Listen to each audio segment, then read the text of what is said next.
dollars and could cost you or make you thousands. Sell your home with certainty, confidence, and 100% of market value, or Gloria will pay you the difference. Call 314-325-6888 or visit GloriaHasTheBuyers.com. That's GloriaHasTheBuyers.com. KFTK FM Florissant from the Kaufman Townsley St. Louis's Injury Lawyers Studio. Call 314-500-5000. That's 314-500-5000. All on the free Odyssey app.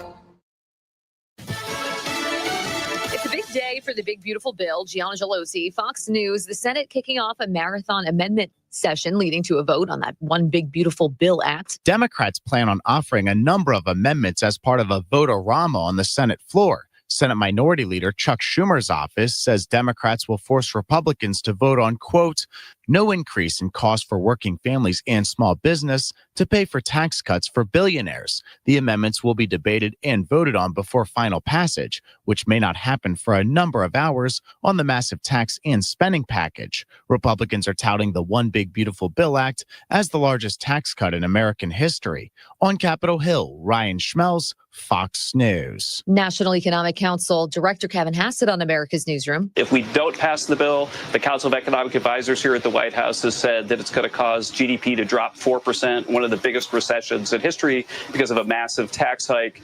And honestly, that's why this bill is going to pass. Opponents say it'll add to the deficit as it cuts social safety nets.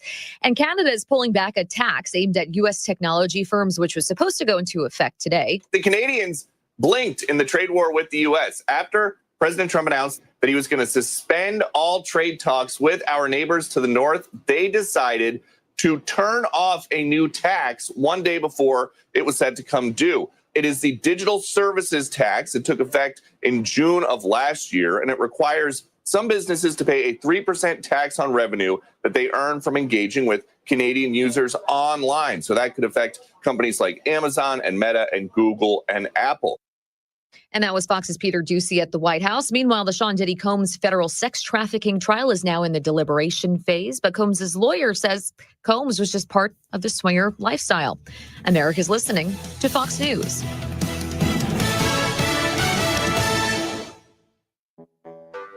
When you're hiring, have you ever felt like you're missing out on meeting truly great candidates for your roles?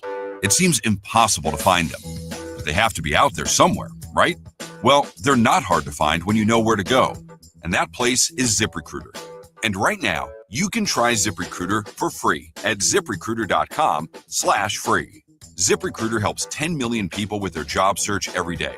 And because these people are actively looking for jobs just like yours, it's easy to find the right person right away. In fact, 4 out of 5 employers who post on ZipRecruiter get a quality candidate within the first day. But if you're not using ZipRecruiter, you're missing out. So see what it's like when the impossible is easy. When you go to ZipRecruiter.com/free right now to try ZipRecruiter for free.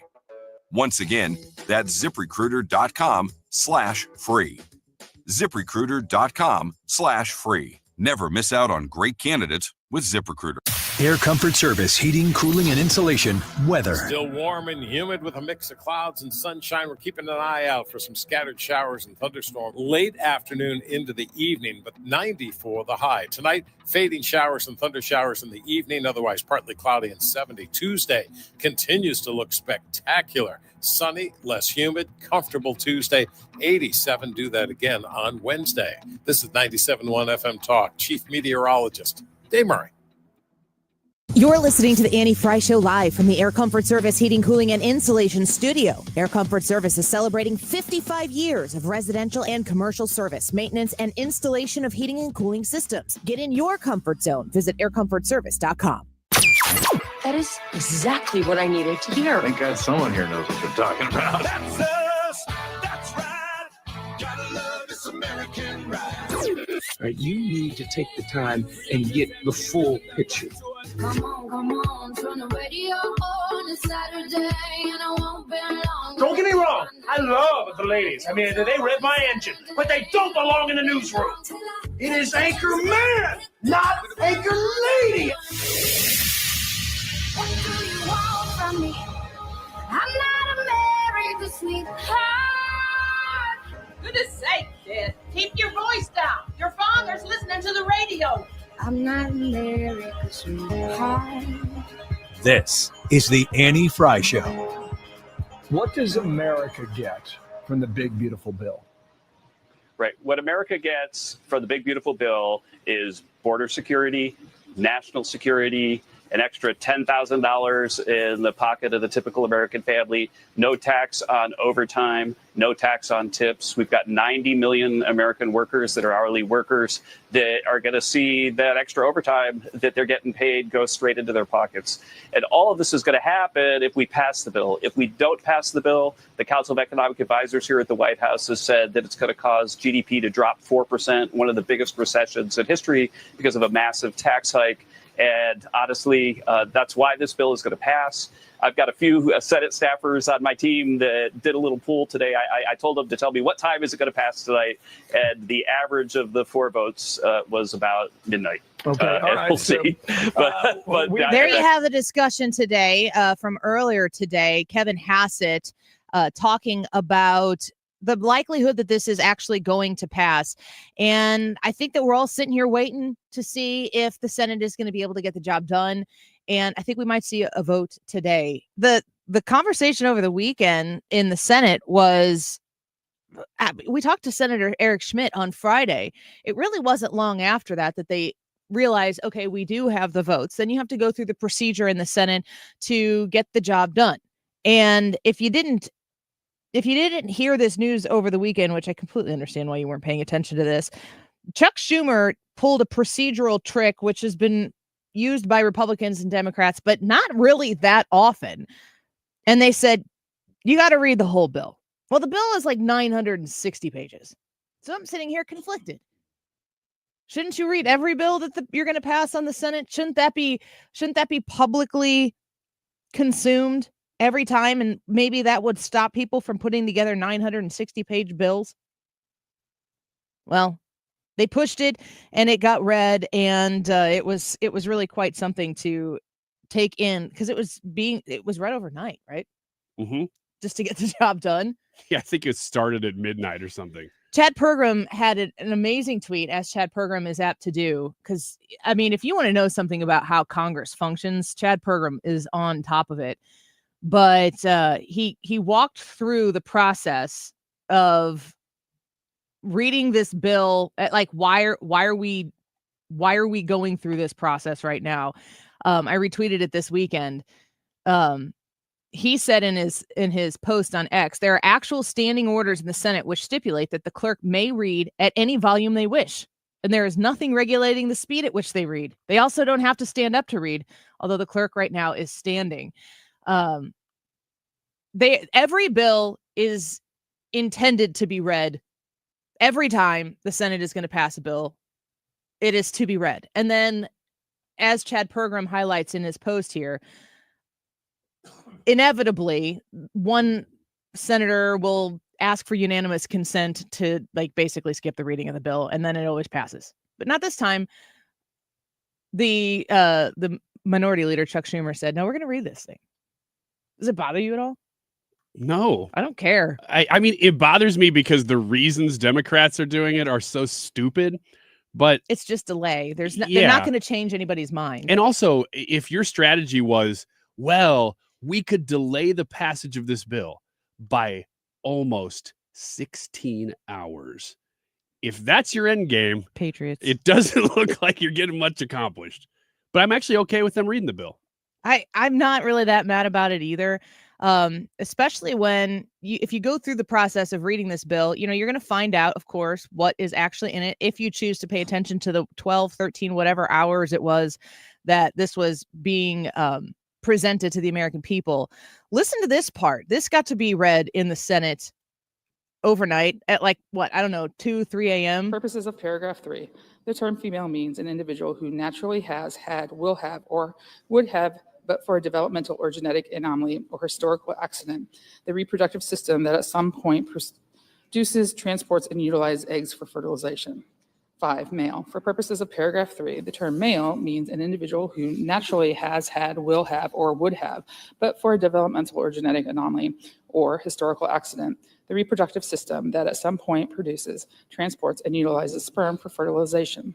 There you have it. Thank you, Senator Chuck Schumer, for the public reading of the definition of a woman and a man would not have happened if you wouldn't have made him read it. I like that they use the word historical accident I was to thinking talk about that. whether a guy is a guy or not. Well, they were saying that the historical accident impedes their ability to reproduce with sperm. Right. Like, that's not just an accident, my friend. That is a historic I accident. think any man would agree. I do too. Female as well. In the event that you were able to reproduce and then you weren't, I would think you would consider that to be a historical accident.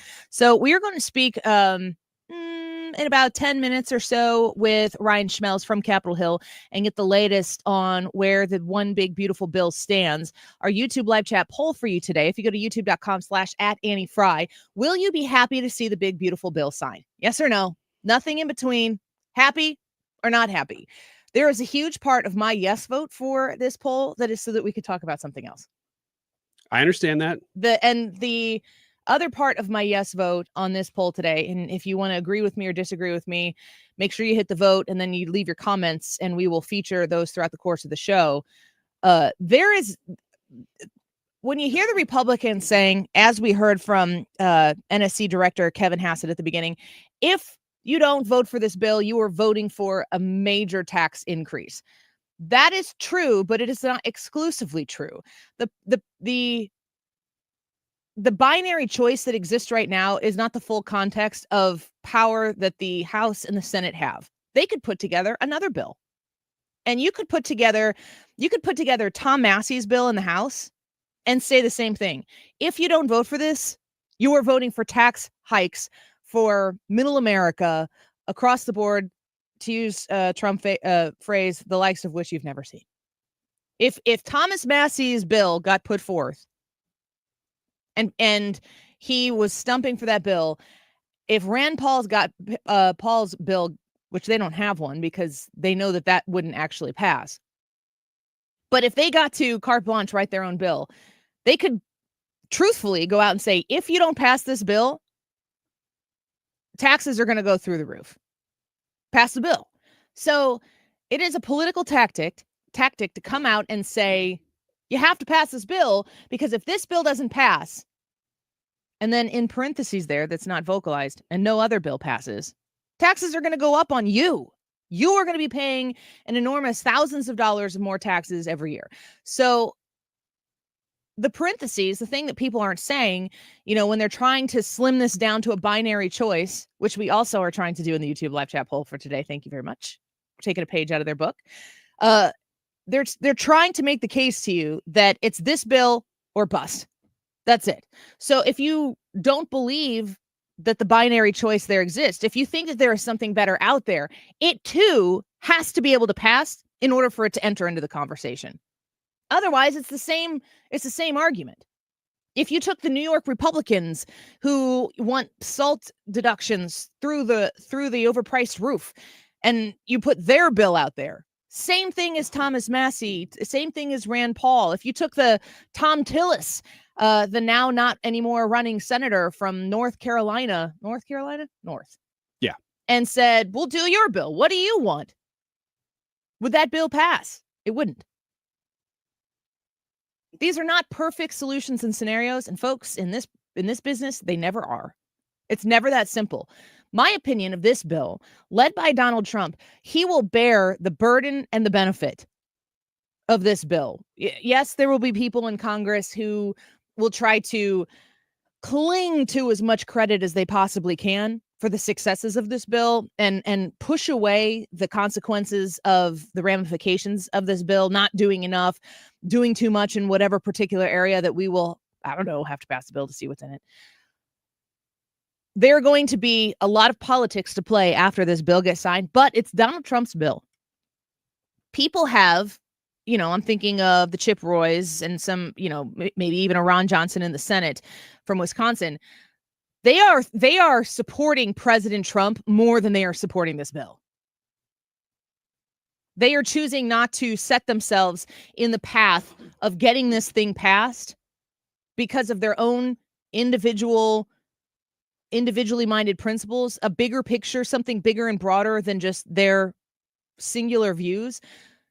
They are taking a risk and supporting the thing that Donald Trump, the man who was elected by all the states, the only national election, only figure that is in American government that is elected by everybody, is that one position. The president of the United States, they're throwing their support behind him, and they are compromising it in varying degrees, some considerably so, to support the president in this move. And I think it's because in their wisdom, they know that they can't do better right now.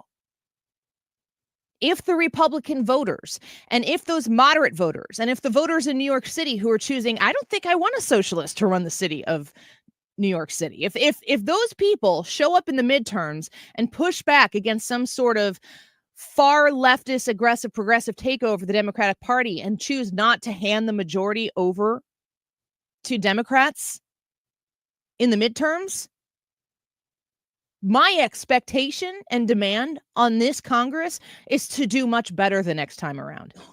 I don't know how much we're going to see out of these individuals next year when budgeting is part of the discussion in an election year, because everybody's more concerned about their reelection than they are about constituents. You'd think that those would go hand in hand. Maybe sometimes they do, but often when the margins are this small, they don't. If America chooses to double down on the Republican majority or the common sense majority that exists in Congress right now, we have to put great pressure as constituents in each of these districts to make sure that they take what they couldn't get done now. All of those compromises that are taking place right now, people are saying, I don't really love this. I'll vote for it, but I don't really love this.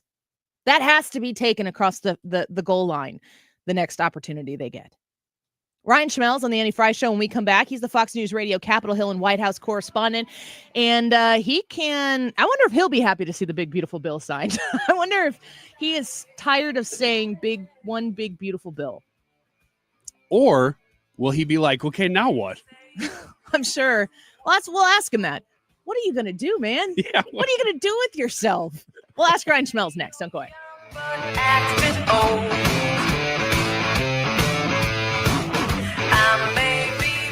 This is the Annie Frey Show. Follow Annie on X at Annie Frey Show. The Didamore Group, you can find them online. It's real simple at thedidamoregroup.com. I'm going to be talking to you soon about a Christmas in July toy drive that the Didamore Group is championing. These are wonderful people with the biggest hearts. And oh yeah, by the way, really, really, really rock star when it comes to buying and selling real estate and making sure that your real estate transaction is A+. You will become an ambassador for the Didamore Group. After you get done with your real estate project with them, you'll be calling them immediately for the next thing that comes up. You can call them directly at 618-531-4652.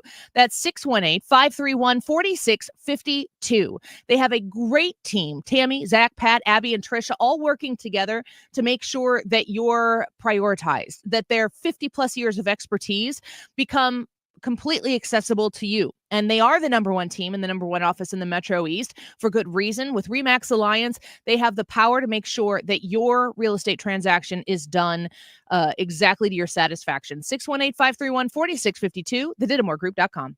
Are you nearing retirement and don't know if you have enough money saved to retire? That is scary. Do you have a written retirement financial plan in place? Well, when it comes to retirement planning, the trusted team at Financial and Tax Architects are the best. They've helped people all over St. Louis retire with confidence. And that's what you want. You want to retire with confidence. Now, they offer a one-night, 2.5-hour adult education class called Retirement Planning 101. They hold these at colleges over the St. Louis area and in Illinois. No cost, no obligation, just learning. And at this class, you learn how to avoid costly mistakes, how to maximize your income, how to reduce taxes in retirement. So call them today, 314-888-5101, or visit fta-ria.com and take the first step toward a smarter retirement. 314-888-5101. Hey, it's Matt, your leaf filter trusted pro. Gutters are an often neglected part of the home. They're also one of the most important. Clogged, overflowing gutters can cause serious problems like foundation damage or basement flooding, which can cost thousands of dollars to fix. Let's face it, cleaning gutters yourself is not only a hassle, it can be dangerous. But when you get Leaf Filter, you'll never have to worry about cleaning clogged gutters again.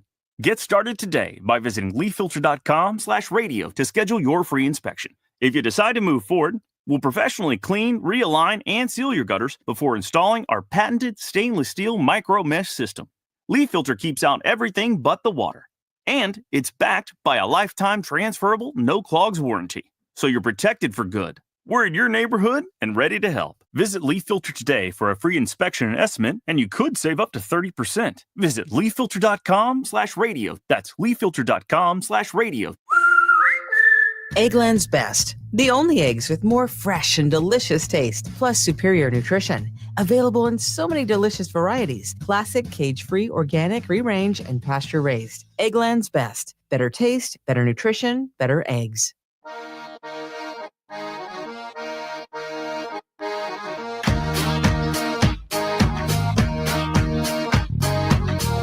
This is The Annie Fry Show. The Annie Fry Show is streaming online. Watch us live on YouTube and subscribe.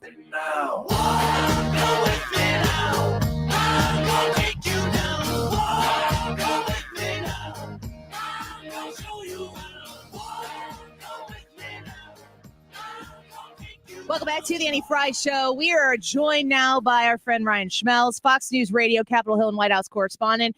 And we are all really concerned about all of your spare time if this big, beautiful bill gets done. We're like, what are you even going to do with yourself, Ryan?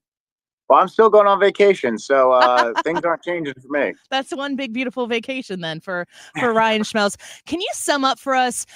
We talked with Eric Schmidt on this show on Friday afternoon. I think it was like 1:00. He was leaving. He stepped out of the Republican luncheon where Scott Bessent was there to talk to them.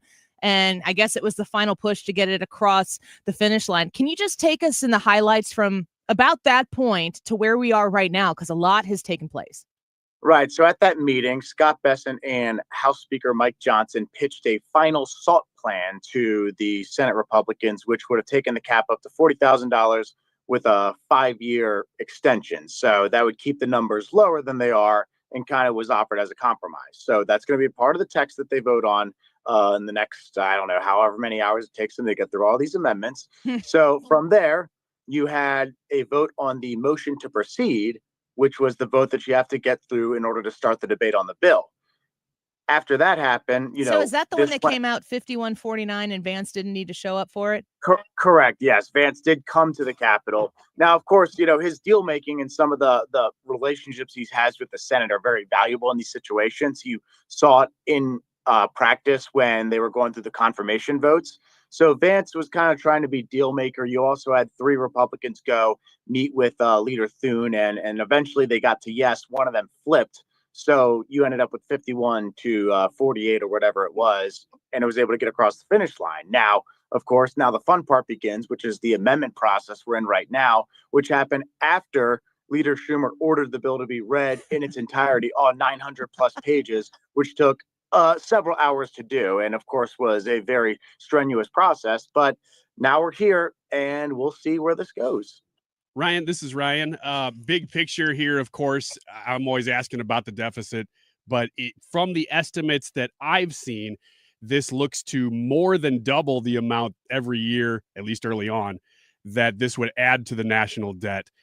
Can you kind of summarize easily or quickly? If you can, it's okay. But I just wonder if it's easy to explain why this bill spends so much more than the House version. Well, I think there's a number of different things here.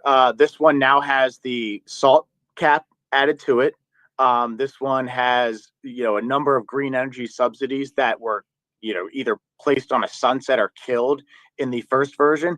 And then there's some other added things to this as well that have added to the deficit as well. So I think the number I saw recently is that they're expecting around $4 trillion over the next 10 years to the national debt.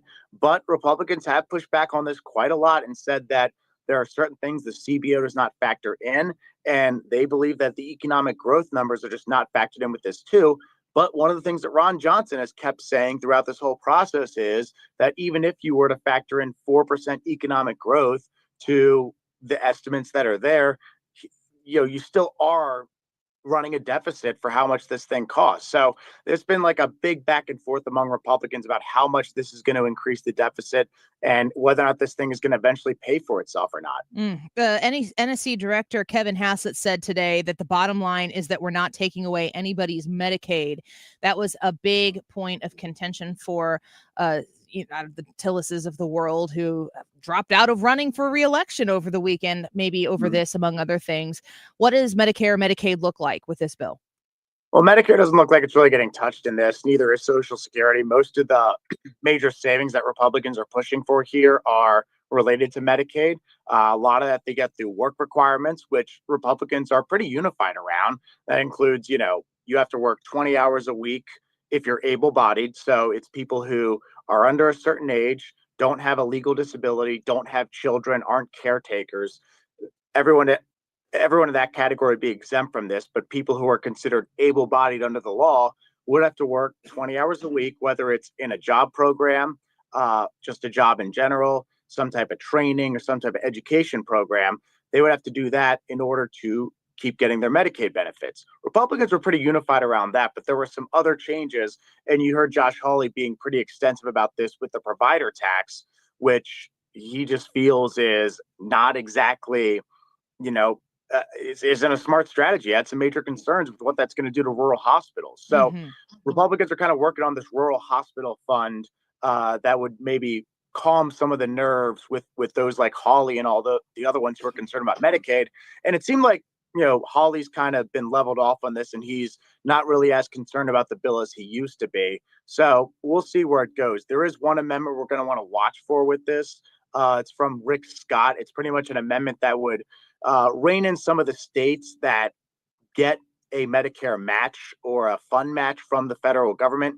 He says that it incentivizes states to expand Medicaid. So we'll see how those like Hawley react to that and if that gets passed, because that could have some consequences as to whether or not certain conservative members get on board or certain moderate members get off board.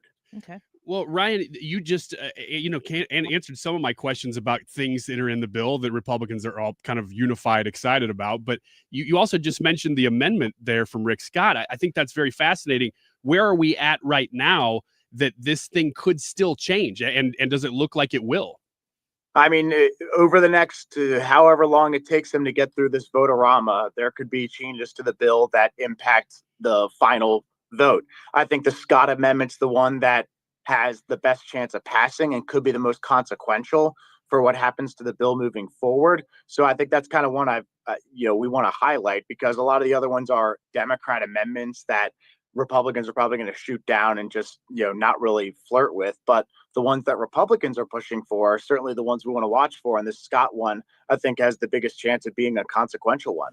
Ryan Schmelz speaking with us right now, the Fox News Radio, Capitol Hill, and White House correspondent. Make sure you follow him on X at Ryan Schmelz Fox. Last question for you. The goal has always been July 4th, to be signing this bill on July 4th. Trump said last week, it's the deadline he wants, but it's not a hard set deadline. If it has to go longer, it'll go longer. What is, there's all these procedural things that all of us look at and go like, just get it done. It's not that simple. What is the likelihood or the possibility that it could get done by July 1st? Well, right now, it sounds like the plan, Annie, is for the House to come back on Wednesday, and they are expecting the bill to be passed by Wednesday, at least in the Senate. Yeah, I mean, if it gets held up in the Senate, that could be a different story. But it looks like the House expects to come back Wednesday, and then they will go from there and expect to vote on this either sometime Wednesday or maybe Thursday or Friday. I don't think they're expecting they think Wednesday's probably wishful thinking. So Thursday very well could be the day that they vote for this. And then the idea would be to send it to President Trump's desk and he can have a signing ceremony on the 4th of July. So it's not like, eating before you swim. You don't have to wait 30 minutes after you sign the law or pass the law in the House before Trump can sign it. They get it done. It's passed by the Senate. The same bill's passed by the House. You run that thing right over to the president. He can sign it then.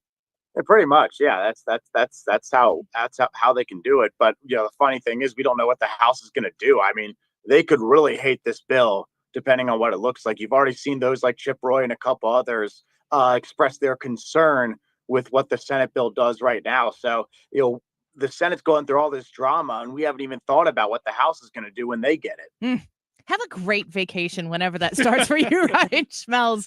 We love having you on. We love getting the updates from you, and we appreciate you very much. Thanks for talking with us today. Always great to be on, Annie. Thank you. Take care. You as well. We're very close to the possibility of having this week be the week. It is truly amazing to me that it's possible that it could be signed on July 4th. It's so funny to me that you think, oh, July 4th, that's a holiday. The Congress won't be working on a holiday, but the president absolutely will. Yeah. I mean, if he needs to, he will. They're going to work on a holiday. He'll be working July anyway. 4th. Yeah. Increase freedom. Yes. On July 4th. Quick break. When we come back, there is a press conference happening at the White House. We're going to bring you into that with Carolyn Levitt when we return. Will you be happy to see the big, beautiful bill signed? Yes or no? That's your vote on the Annie Fry YouTube channel. Leave us your comments and stay right here. Carolyn Levitt and the press conference next.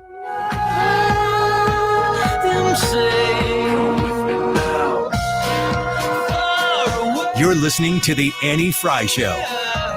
Find the podcast, on-demand audio, and more at 971talk.com/Annie.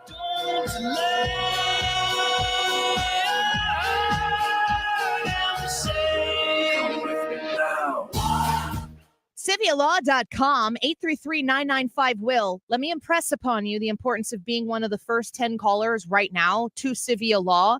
He loves you guys. He loves Annie Fry Show clients, which is why he extended us the opportunity to say, hey, when I do an advertisement for Civia Law, of which I'm a client, he has put together my trust. I've sat in his office. He's asked me the deep questions about what happens if this, what about that. I've answered those questions with Todd Civia and his amazing staff in the room. So I speak from experience. But he said, I'm going to give the people who call, when you do an advertisement for me, I'm going to give the first 10 people a free strategy session. So this is really nothing to lose, but a phone call you have to make to talk to him about making it through life's transitions with as much peace of mind as you can muster, whether it is divorce, death, marriage, maybe a happy situation, the birth of children, the alternative to that, how awful. Civia Law can guide you through all of these things, and you can plan with anticipation so that you are cared for and taken care of during those transitions when they set in. But you need to be one of the first 10 callers right now to receive that free strategy session. 833-995-WILL, 833-995-WILL. One more time, 833-995-WILL. Both sides of the river, Missouri and Illinois offices, CiviaLaw.com. Stop everything you're doing right now and ask yourself, are you currently receiving steady paychecks? What about when you're retired? Will you receive a monthly check to cover your expenses and also have some fun? Marvin Mitchell and the team at Compass Retirement Solutions calls this mailbox money. It's a monthly check you'll receive throughout retirement. They don't want you to worry about if the money will show up or how much money you'll receive. The only thing they want you to think about is how to spend it when it arrives. Find out how to get enough money in your mailbox every month when you're retired. Call Marvin Mitchell and the Compass Retirement Solutions team at 314-373-1598 to start working on a plan that can help you create the monthly income you'll need in retirement. Call 314-373-1598 right now and schedule a visit with Compass Retirement Solutions. 314-373-1598. Firm offers insurance services, investments, and services offered through Compass Retirement Group, a registered investment advisory in Missouri and Illinois. I don't know if you're as opinionated about this topic as I am, but we want to hear what you think about the big, beautiful bill. Specifically, the question today, will you be happy to see the big, beautiful bill signed? Yes or no? That's today's YouTube live chat poll. If you've never participated with us in a poll before, you've heard us talk about it before, you go to YouTube, you type in Annie Fry, today's date comes up, you click on that, and it just asks you the poll question right there. It's real easy. 12:33, this time check is sponsored by Jerry Kelly Heating and Air Conditioning. It's time for a $98 AC tune-up.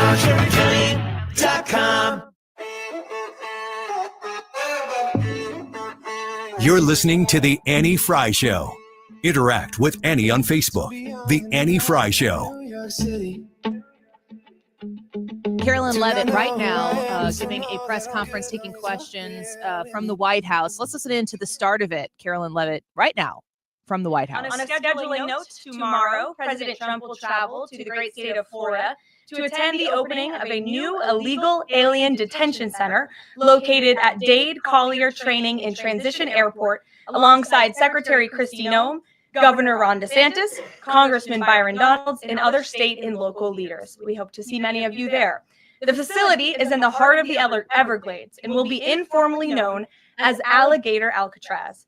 There is only one road leading in, and the only way out is a one-way flight. It is isolated and surrounded by dangerous wildlife and unforgiving terrain.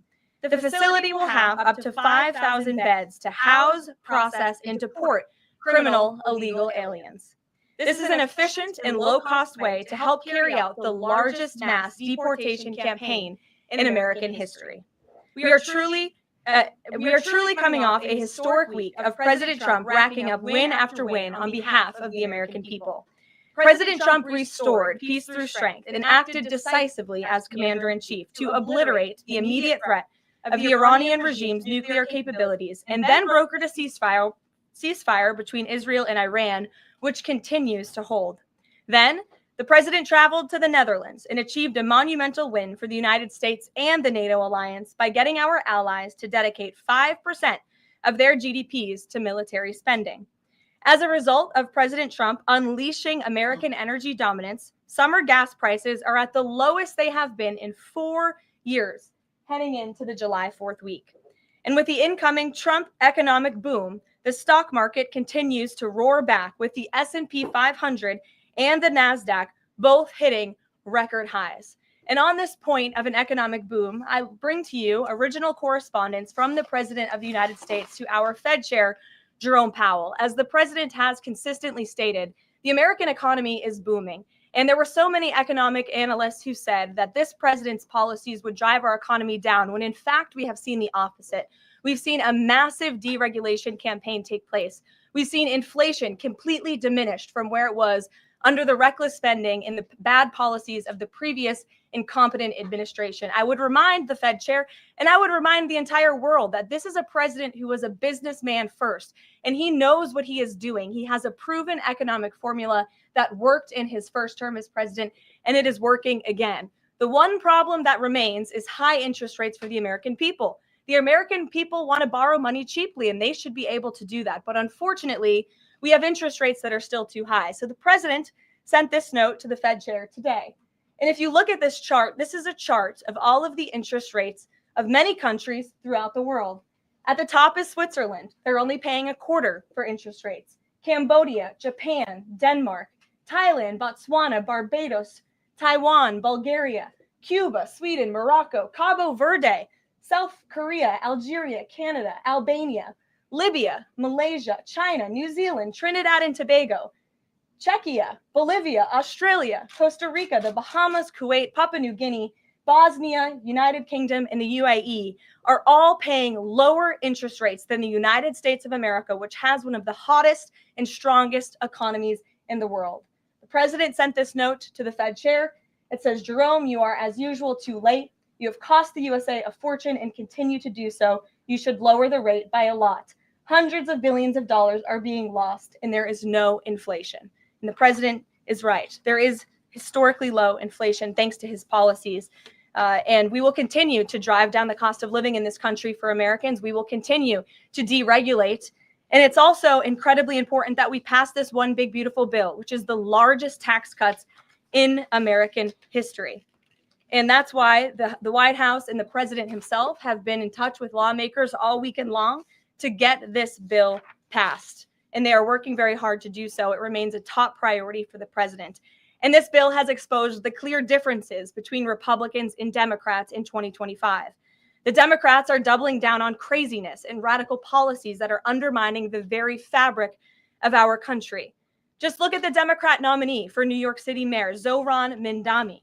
He's a Democrat socialist, really a communist, who proudly calls to defund the police, peddles anti-Semitism, praises pro-Hamas groups, wants Israel abolished, and believes wealthy Americans should not exist. Those are his words, just as recent as this weekend.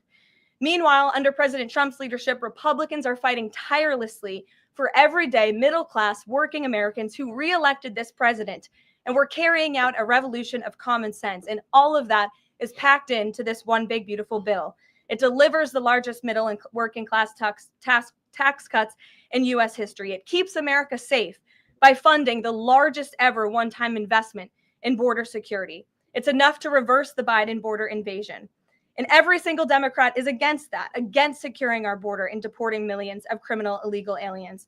The One Big Beautiful Bill also strengthens and protects Medicaid benefits, despite what Democrats are saying, for eligible American citizens who rely on it, like pregnant women, children, seniors, and people with disabilities, by eliminating waste, fraud, and abuse that threaten to destroy this program that was intended for the most vulnerable in our society. And every single Democrat in Congress is against rooting out that waste, fraud, and abuse and blocking the 1.4 million illegal aliens who are currently improperly receiving these benefits that should be going to American tax-paying citizens.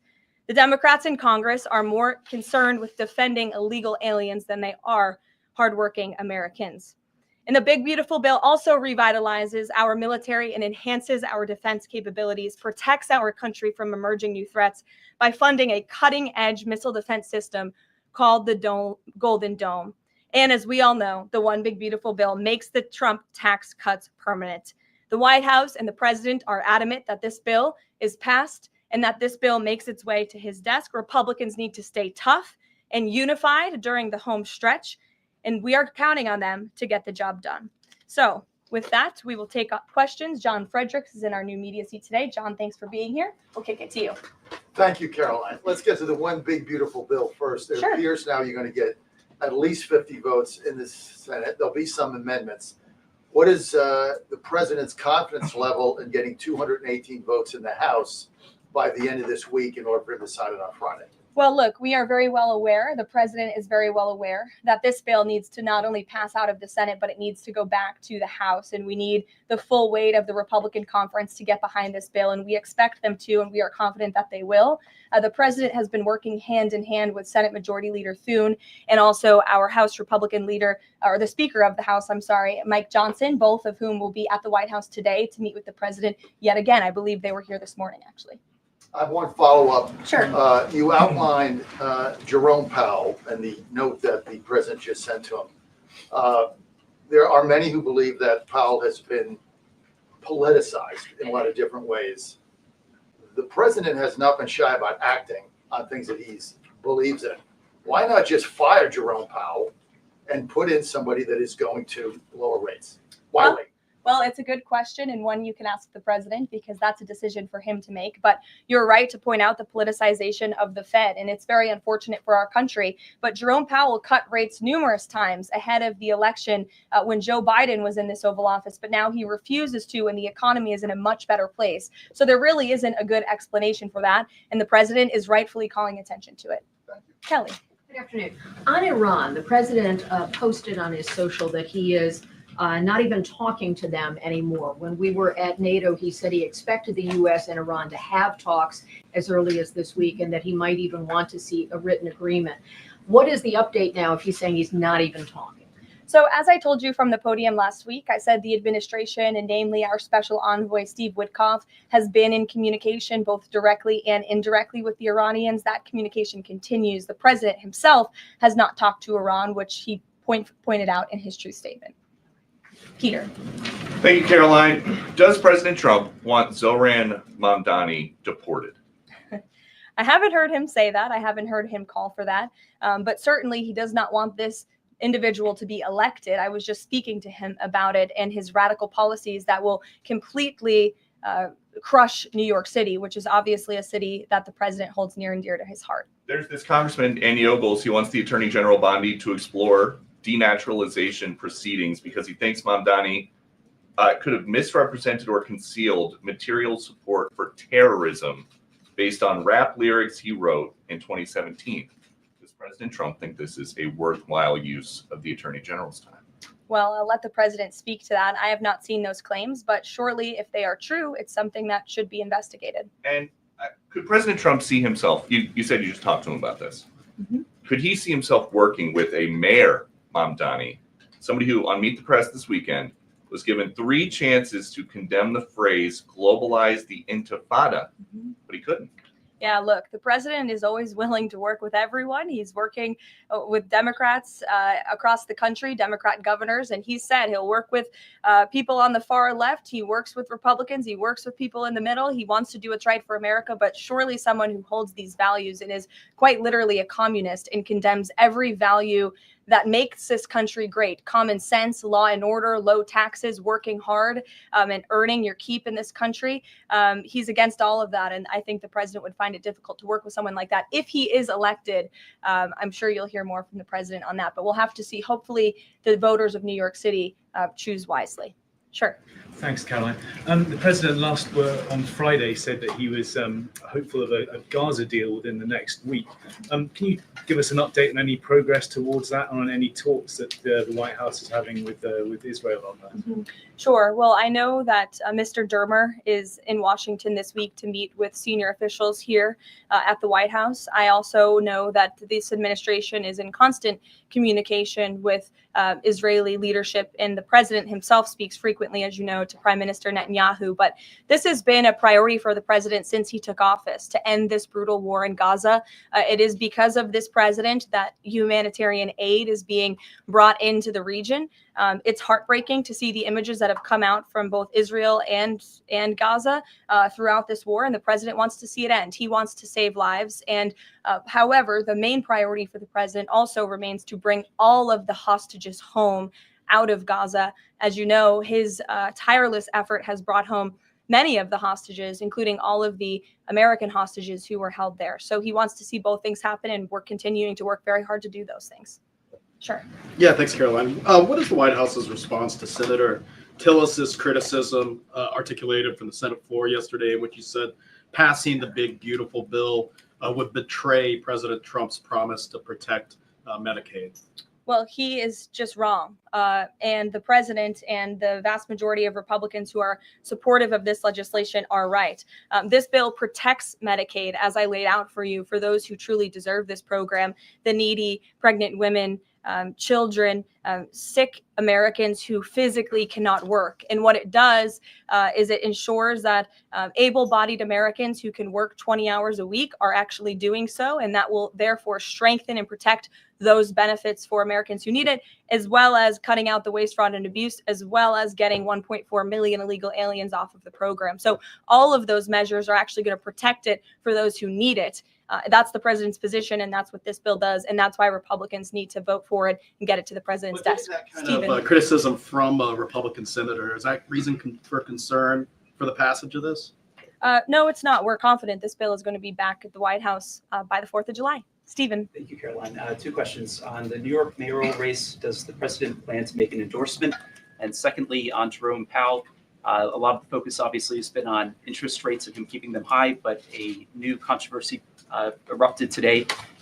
My colleague first reported that he's facing Chairman Jerome Powell is facing accusations of lying to Congress, which is a potential crime, about luxurious details of the Fed's $2.5 billion renovation project. Senator Loomis has called attention to this. Some experts want him to be investigated. Does the White House want these allegations investigated and, if found substantiated, punished? I'll have to take a look at those allegations, and I will raise them to the president's attention and let him speak on them himself. To your first question regarding the mayoral race, the president was asked that yesterday by Maria Bartiromo. He refused to give an endorsement, so you won't get one from me at this podium unless he wants me to do that. So Carolyn Levitt speaking from the White House, taking questions from the press, of course, and updating. Initially, her first point was pass the big, beautiful bill, which is what we talked to Ryan Schmelz about and what our poll is about today. Will you be happy to see the big, beautiful bill signed? Yes or no? Definitely want your comments and your thoughts. And we will continue to cover that throughout the course of the show. Taylor Riggs is going to be with us from Fox Business at 1 o'clock, talking to us about the progress of the tariff plan that the president has put in place, what the big, beautiful bill signing should we get to that by the end of the week, what that will mean. And gosh, the stock market just keeps going up. What's going on? Taylor Riggs will tell us at 1 o'clock. Wiggins America next on the Annie Fry Show. This is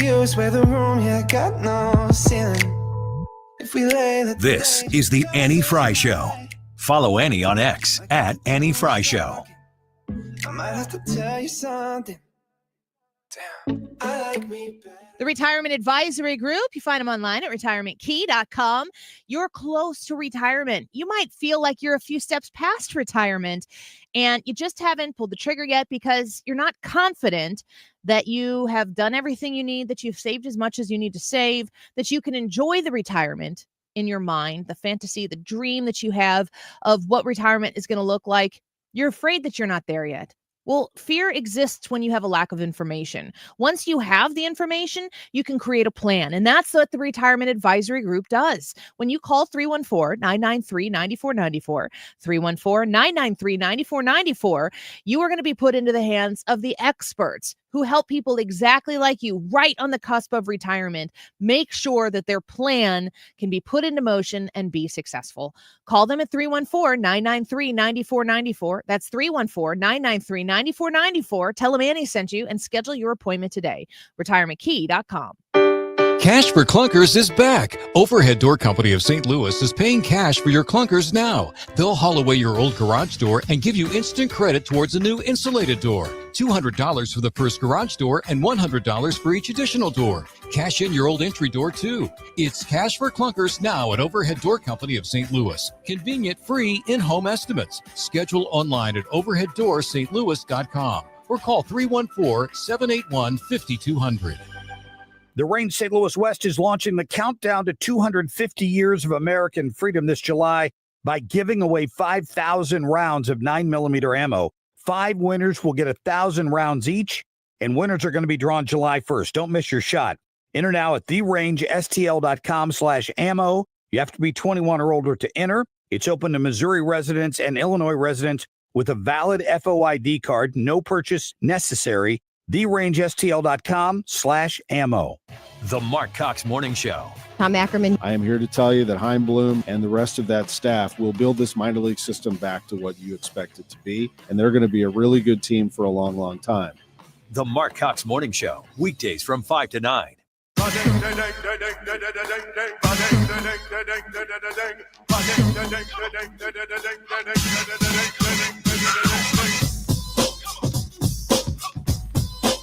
This is the Annie Fry Show. Follow Annie on X at Annie Fry Show.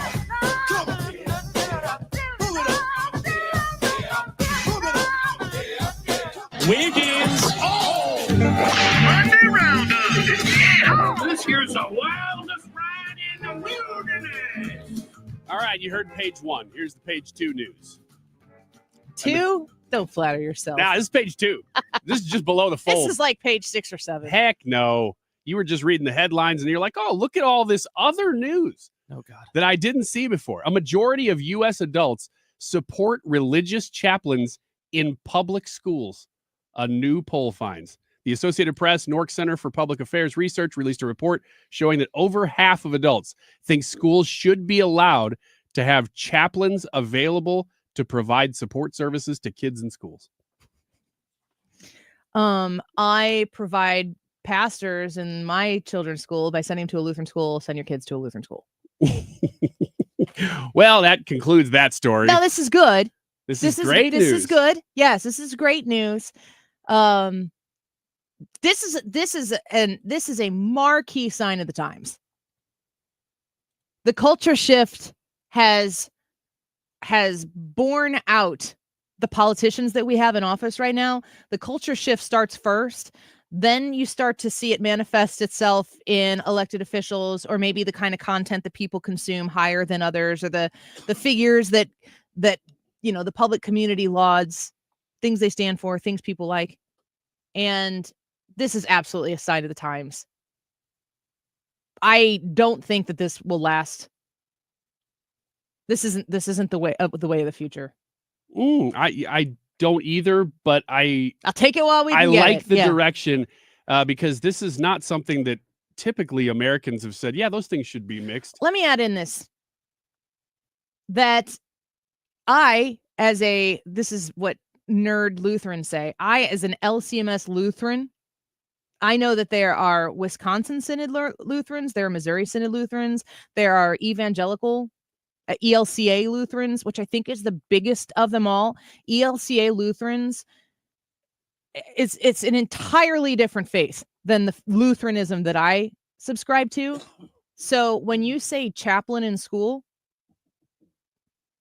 there are culture wars that are being led opposite the direction of a faith-based foundation that I'm raising my kids with my husband.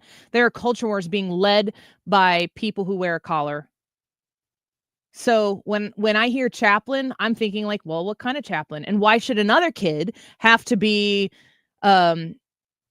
ministered to or counseled by the chaplain of my particular faith? Like, I don't have an entitlement to be able to pick who that is versus another one. So like, yes, inserting God into the classroom again would be a great, great, great thing, which is why I pay to do it for my kids. Maybe a good step, but also it can still be the devil's playground. Well, this would be led by the kid. So the kid would seek out help with something from a chaplain in school. But so that's a question. Does the school choose the chaplain, or is it like a hospital where they'll ask you, like, what is your faith? It sounds like it's more like that. I mean, there's not a specific, like, oh, this is the way we'd implement it. You could have like a Lutheran pastor Yep. and the ELCA Lutheran pastor and a Catholic and a Presbyterian and a Baptist. You could have all of those things. Now that I would really support. And that seems to be the way this is talking about it happening. I'll add this too. A majority of adults agree that parents have too little influence on their children's education and that the government has too much. So says the Supreme Court.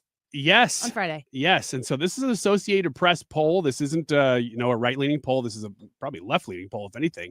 And still the majority support. I'll make the counterpoint to your point that, hey, this might never happen. If schools continue to go down the road that they are, which is less and less education, more and more babysitting, more and more issues that you're having with crime and everything else, I can't see Americans turning away from this. I would think that support for this would actually grow, but that's my opinion. Which is allowed in Wiggins America. Yes, it is. Only here, though. Otherwise, I'm just going to say whatever Annie wants me to say. Yeah, that's exactly how this show is run. I know that everybody listening for any period of time know that is like part of Ryan's contract. That's right, Annie. You must affirm what I shut up. Do the next one. Nestle now what are you says going to do? It will remove. Nestle says it will remove artificial dyes from U.S. foods by next year. That's very fast. This is all, of course, getting ahead of the Maha RFK movement. But my question for you is not, is this good? Is there anything that you're still waiting on? Like, all right, I'll believe it when I start to see this. Was there something that you were particularly looking forward to with RFK or with Maha? I just want information. I just want real information that isn't funded or paid for by somebody who doesn't actually care about the health of my children or me. I almost feel like I'm a lost cause. Not quite, working on it. But, if you're a kid of the 80s or the 90s like we were, I don't know that we actually ate food until maybe the 2020s. Like, everything we've eaten has been so processed for so long.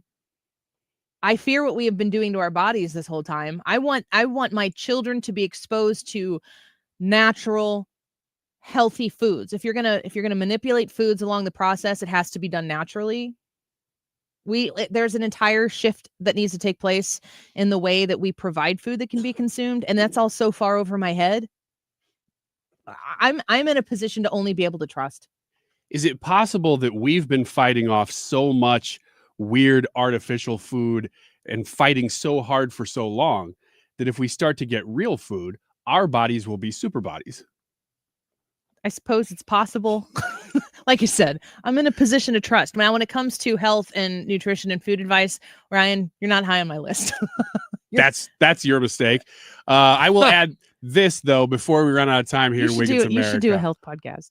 I'm talking about it with Fred Bottomer. He's been begging me. Yeah. And Yeah. I'm like, yeah, Fred, Fred's a real beggar. I got a lot going on, man. It's for people who are diabetic-ish. Well, I got news on that. I'll share with you later. Okay. Is it your A1C? It's not my A1C, but it can be if you want it. If you tell her to. I tell him just want to add that the one thing I'm waiting for from RFK is to make bread better. Yeah. I said this before the election. I'm like, dude, just fix bread. I've been eating Famous Dave's sprouted bread, something or other. I read in some rando magazine that it was the healthiest bread you can eat. It's delicious. Can't wait to find out it is killing me. I think it's great. We'll be right back. Don't go away. If you're considering an annuity as part of your retirement plan, we need to talk. Hi, I'm Bob Stockdale, Senior Vice President Investments with the ClearPath Wealth Management Group at Stifel and host of On the Money Saturday mornings at 11 on 97.1 FM Talk. Annuities can be a useful tool for some retirement investors, but not all annuities are created equal. Every week, we meet clients who own complex annuities that don't suit their needs and, in some cases, actively undermine their retirement plan. Before you purchase an annuity, get a second opinion from the ClearPath Wealth Management Group at Stifel. Requesting a consultation is free of charge. To request a free consultation, contact us at clearpathinvesting.com. That's clearpathinvesting.com, or call us at 636-695-2650. That's clearpathinvesting.com or 636-695-2650. Stifel Nicholas & Company Incorporated, member NYSE and SIPC. KFTK FM Florissant from the Kaufman Townsley St. Louis's Injury Lawyers Studio. Call 314-500-5000. That's 314-500-5000. All on the free Odyssey app. Midnight. I'm Therese Crowley, Fox News. The Senate vote-a-rama underway on President Trump's big, beautiful budget bill with tax cuts for 4th of July. They began debating, and they're going to go through a number of amendments to the legislation today. And Senate Democrats are expected to use this vote series to highlight people losing their health care and cuts to rural hospital systems. Trump, however, took to the airwaves over the weekend, warning that Americans could see their tax bills skyrocket if Congress is not able to get his signature legislation passed. It's very important. If we don't have it, there's a 68% tax increase. We're cutting 1.7. Let's see, we're cutting, 1.7 trillion. Think of it. I think I just saw the number a little while ago, $1.7 trillion. But we can grow our country so much more than that. And what I want to do is do it through growth. We're going to have growth like we've never seen before. But Senate Democrat leader Chuck Schumer tells Republicans. This bill, as we have said for months, steals people's health care, jacks up their electricity bill, takes away their jobs, all to pay for tax breaks for billionaires. Votes underway. Jury deliberations, too, in the federal sex trafficking trial against Sean Diddy Combs. Today, Sean Diddy Combs' fate will be in the hands of the jury, made up of 8 men and 4 women, who will have to decide whether they believe prosecutors who say Diddy created a criminal kingdom using fame, violence, and fear to get what he wanted, especially when it came to sex. Prosecutors called 34 witnesses, including 2 of Diddy's ex-girlfriends and former employees. Lead prosecutor Maureen Comey telling jurors the testimony of those witnesses, plus other evidence like explicit text and videos, bank, flight, and hotel records, all prove Diddy is guilty of the charges, which include racketeering, conspiracy, and sex trafficking. A guilty verdict on either could put Diddy in jail for the rest of his life. America's listening to Fox News.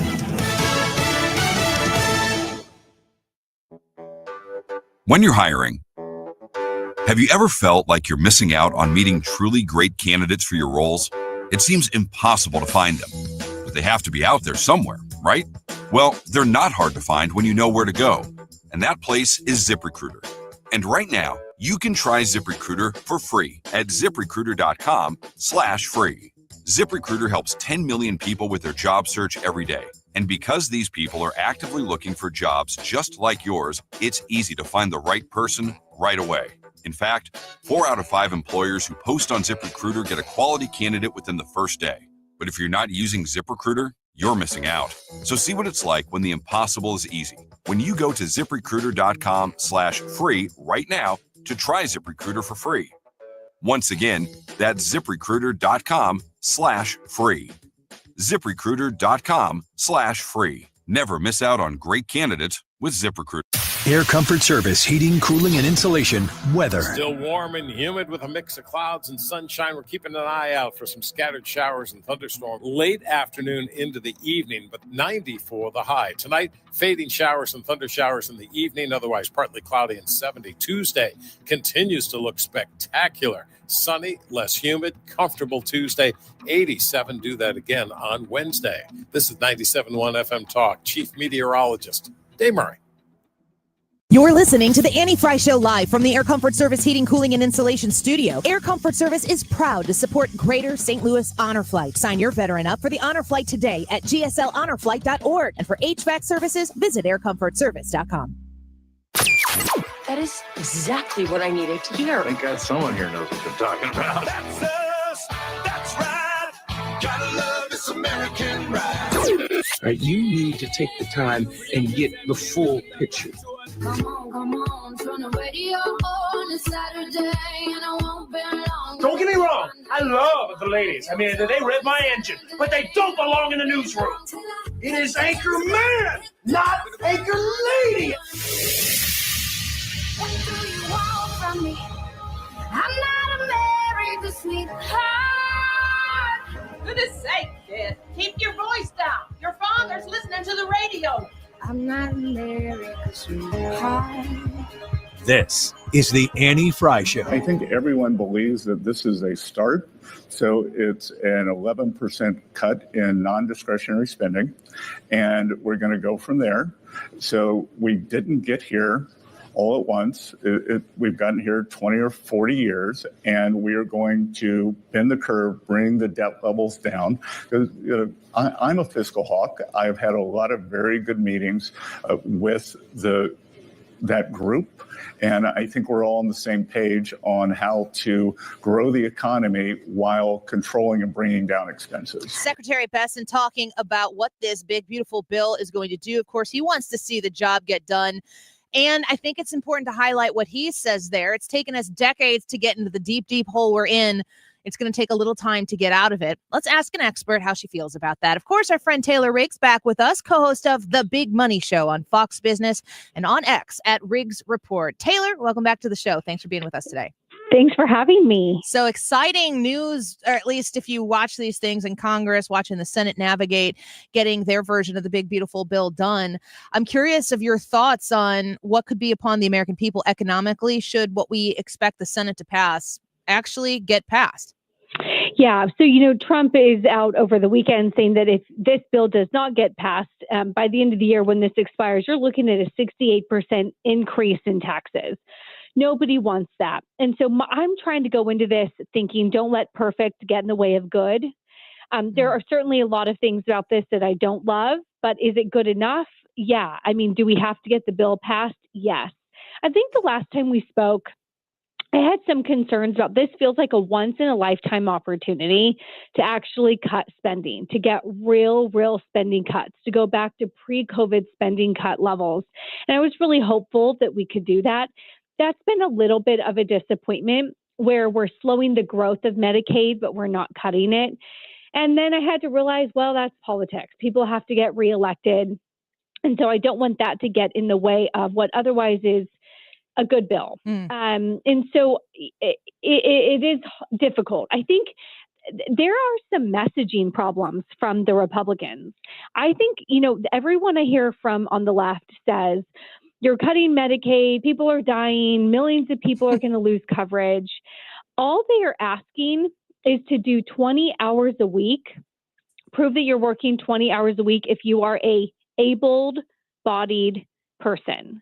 I want to remind people back in 1996, and the Wall Street Journal had a great report out about this earlier, a Republican Congress signed by President Bill Clinton signed off on 30-hour-a-week work requirements for Medicaid.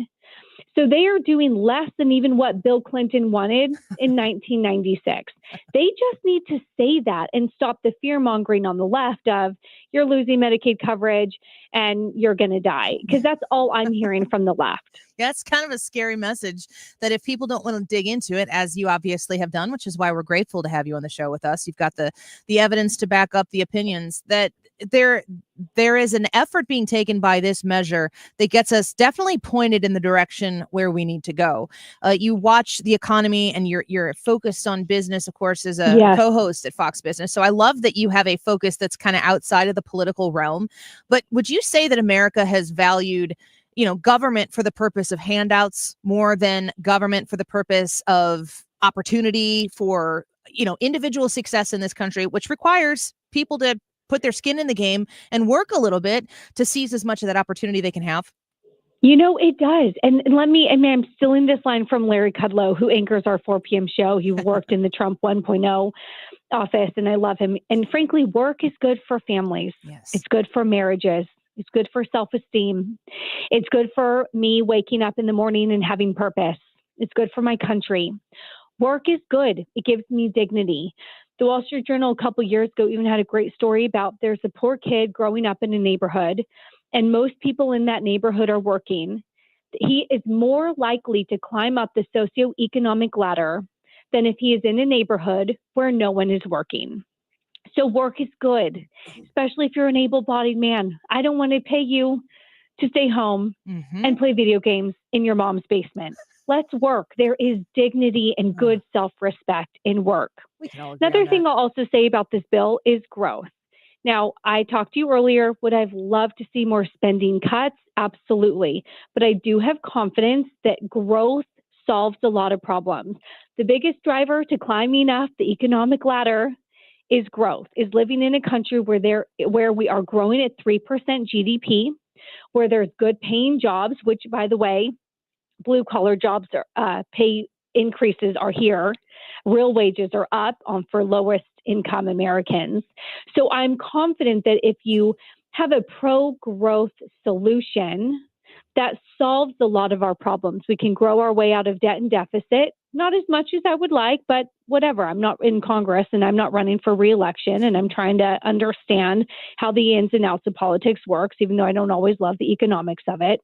But growth can solve a lot of our problems. So I'm confident that, again, if this is a pro-growth agenda, people are working, companies are hiring, they're giving raises, they're investing. One of the best parts about this bill is 100% expensing of factory floors. So if you want to come here and build a factory, you get to write that off immediately in year one. So those are good solutions. My dad's a small business owner, and he sort of is like me. Would I love to see more spending cuts? Yes, but I need the bill to pass more than I want the spending cuts because I'm a small business owner, and if tax rates go up, I'm dead. So that is sort of, I think, the bottom line for a lot of people. Taylor, this is Ryan. I really like that you're highlighting some of the optimistic sides, the good things about this bill, because I'm the same way. I'm just like, this is still not cutting enough spending, and I'm yelling it over and over. But there are a lot of great things in this bill. I guess my question for you is, when you look ahead to growth, and Rand Paul will say this, we can't always be just projecting growth to assume that we'll ever balance the budget. But what is that what it is for you, that you think that we actually will grow our way into a position of reducing the national debt at some point? I'm sort of, I guess, more similar to you. I'd like to see a little bit more of a combination. My worry is at $37 trillion in debt, we can't grow our way out of this problem. We do need to see some measures of austerity. My worry, though, is that in 2008, we were very critical of Obama because he was so austere. And I'm looking at the European Union. Remember Greece, when the EU instilled all those austerity measures after the Greek debt crisis? You're not able to grow when you have austerity. So there is that where too much austerity would slow growth. So there is a point for me where I actually do want to see growth start to take on debt and deficits. And Larry Kudlow's pointed this out. If I'm tracking debt to GDP, deficit as a percent of GDP, that's a ratio. Ratios go down when the denominator grows. If GDP is in the denominator, and that goes from 2 to 3 to 3.5%, my ratio, my debt as a percent of GDP automatically goes down.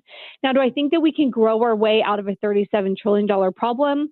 I don't think so, but I think this is a good starting point to making sure that we do get good growth to start tackling the problem. We're speaking with Taylor Riggs here on the Annie Fry Show. She is the co-host of the Big Money Show on Fox Business. The last question I want to kind of give you an open-ended question about is just the current state of the economy right now, 5-6 months into President Trump's second term. A lot of things have happened, like conflict in the Middle East, like all of these crazy things are taking place. And we keep saying, if this happens, the economy is going to crash. How do you feel about the health of the economy right now? So 2 points. One, the president just announced that we just pulled in $100 billion in tariff revenue so far this year. So yes, but going back to the supply side and the growth story, we can grow our way out of debt, but we can also, that's at least a full month's payment of interest on our debt, $100 billion. not a lot, but hey, we're getting there, right? So I like that tariff revenue is pulling in $100 billion this year. That's a great starting point. About the economy. So I know the stock market is not the economy, but we are at record highs. You are up 28% from the lows after Liberation Day, the low that we hit on April 7th. You are 10% higher than where we were exactly on Liberation Day. So had you believed all of the fear mongers, and I had a lot of people on the left text me and say on Liberation Day, I can't believe you blew up the economy because you wanted to build a couple air conditioners and microwaves in your country. Well, I'm up 28% in my portfolio. I love your April text 7. messages, Taylor. That's funny. Everybody has their own, but those are great text messages. Yeah, I have some. I'm in New York City, so I have a lot of friends on the left and a lot of friends on the right. Yeah. So my thesis has always been stay the course. I'm confident that this is an administration that does not want to crash the economy. So the stock market is on a tear. That is great news because if you're a teacher, if you're a firefighter, your pension is in the stock market. You are up. And you are winning as long as you didn't listen to the doomsayers and sell. You never want to sell in times of panic. Now, the economy actually, frankly, is doing pretty well. We're going to get our jobs reports numbers on Thursday. Over 100,000 jobs is trend. So if we get over 100,000, that's good. But the economy is slowing, which is not unusual this late in a business cycle. We haven't had a recession in a couple of years, so you would expect to have one. That being said, second quarter GDP growth looks like it's coming in really strong, 2 to 3%. And inflation is a lot lower this year than it was last year. So I think people are optimistic as well. The Federal Reserve can cut rates, help bring down affordability for people. Everything I hear is that second half of the year looks to be stronger from a market perspective, at least than the first half. So I said that was my last question, but this is last question, part B. You mentioned the Fed chair and rates. Trump has very clear opinions on the Fed chair. Is that politics going back between the two of them, or does the president have a little bit of a leg to stand on when it comes to the history of this Fed chair cutting rates and not cutting them right now? Is there a political motivation? Choice C, all of the above. Okay. People are rightfully upset that Jay Powell did a jumbo 50 basis point rate cut 2 weeks before the election to help the incumbent. That felt very political to a lot of people, and I don't blame them. So the fact that they are not cutting now because they think that they're going to get maybe some tariff inflation that they admit hasn't really shown up yet feels political to a lot of people. Now, do I agree with the president that he puts out on True Social today, interest rates should be 1%? No, the economy is too strong for 1%. But the market is telling me that they want about 3.25%, not 4.25%. So it could be about 1% lower. So look, I think the good news is markets want stability. The president said that they're going to keep Jay Powell in place likely through his term in May. But they're looking at some options, which would be good so that we know in May who the replacement will be. And markets just want that clarity. And the markets really do not want fighting between the Fed chair and the president because they don't want this to get political. Perfect. Well, Taylor, you're a treasure here for us. Thank you for being with us and giving us your thoughts. We appreciate you very much. Of course. Take care. Bye-bye. Taylor Riggs, co-host of The Big Money Show on Fox Business, at Riggs Report on X. A great follow there. And make sure you catch her on the sister station of Fox News, Fox Business. I like watching Fox Business. I like watching CNBC. They cover the news, but it's really more of an economic angle, even if it's not just all like economy. There seems to be a little bit of a different, calmer tone most of the time. I completely agree. And I'm surprised that you brought up CNBC because they're not right leaning. I feel like Fox Business to Fox News is equal to CNBC to MSNBC. Like toward the middle. Yeah, just a little less of that, whatever it's that is. a little less sensational. Yeah, which I appreciate. I do too. Quick break. When we come back, let's ask Ryan what he thinks about the YouTube live chat poll. Will you be happy to see the big, beautiful bill signed? Yes or no? Ryan will give us his answer when we come back, and we'll read some of your thoughts as well. Go vote, youtube.com/@AnnieFry, and leave a comment if you so choose. We'll be right back.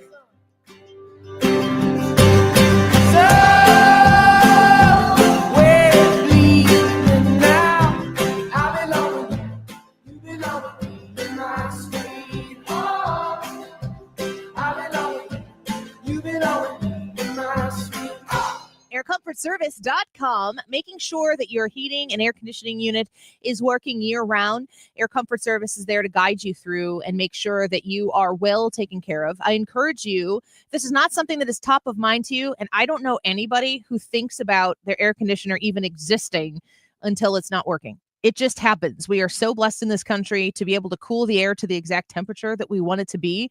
And when you have an Air Comfort Service unit in your home, as I do, it just works. And you don't think about it working because it's just part of life. Now, the second that it's not cooling the way it's supposed to, or in the alternative seasons, not heating the way it's supposed to, you quickly will want Air Comfort Service to come in and assess the problem. They do residential. They also do commercial repairs as well. You can sign up for a maintenance plan. They'll come twice a year. They'll remind you to schedule that appointment as well, as low as $19 a month. Pay monthly. You get the 12th month free. 314-513-0091. 314-513-0091. aircomfortservice.com. Hi, I'm Bob Kershaw with Retirement Advisory Group. Are you worried about market volatility? Are you concerned your money won't last you through retirement? Hi, I'm Tammy Kershaw, and as a family-owned business, we are committed to protecting your retirement, whether you're nearing retirement or already retired. We have a lot of folks that aren't aware of all the new investment choices that are available, which give you growth and protection from losses at the same time. Are you aware of all the fees that you are currently paying? We can show you how to avoid those fees. So come in now for your free retirement review and get a second opinion on your retirement plan. And just for coming in, you'll get a copy of our latest edition book, Your Key to a Worry-Free Retirement. Let us show you how to retire with confidence. We are proud to say we haven't lost a penny of our clients' money in 39 years, and we won't lose a penny of yours either. Let our family help your family. Call us now at 314-993-9494 or go online to retirementkey.com. That's retirementkey.com. This station is now conducting a test of the emergency alert system. This is only a test.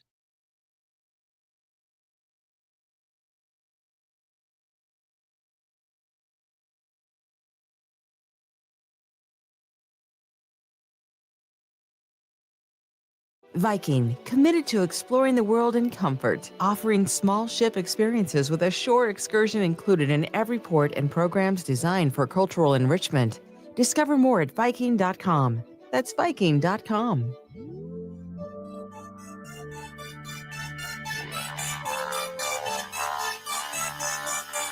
I see your dirt. This is the Annie Fry Show. Behind your collar, what is done in vain. Find the podcast, on-demand audio, and more at 971talk.com/Annie.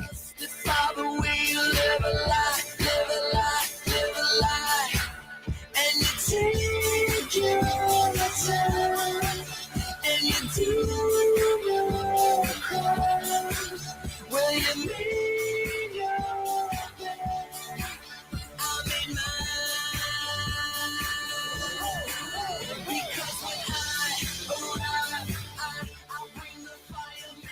is that we're not taking away anybody's Medicaid. We're definitely not taking away anybody's Medicare. What we're doing is we're going after waste, fraud, and abuse, and there's a heck of a lot of it out there. A lot of budget savings have been found by people really in the House, in the Senate, not just conservatives, moderates agree that there's a lot of money that can be saved. And the bottom line is that we're, in the end, going to balance this budget, and we've got to balance this budget by getting rid of waste, fraud, and abuse, and we're going to do it. Okay, and we've also got all this revenue coming in from the 3% growth, which will be an extra $4 trillion in revenue. We've got $2.8 trillion in tariff revenue coming in as well. So the idea that this is fiscally irresponsible is also incorrect. Does it sound like Kevin Hassett there needs to sneeze? I want him to get it out. He always does. It does like this. Achoo! Okay, and then It just must be summer allergies. He says he wants to get rid of the froth in the Senate. In that clip, are you in favor? Yes. Okay. Big No favor. more froth. I'm a froth person. Oh, I know. Not in the Senate. It's the Senate. Oh, the Senate. Sorry. No, I like froth in a nice Chai latte? frappuccino or something, but I don't like it in my Senate. Will you be happy to see the big, beautiful bill signed? Our YouTube live chat poll, Ryan, yes or no? No, I will not.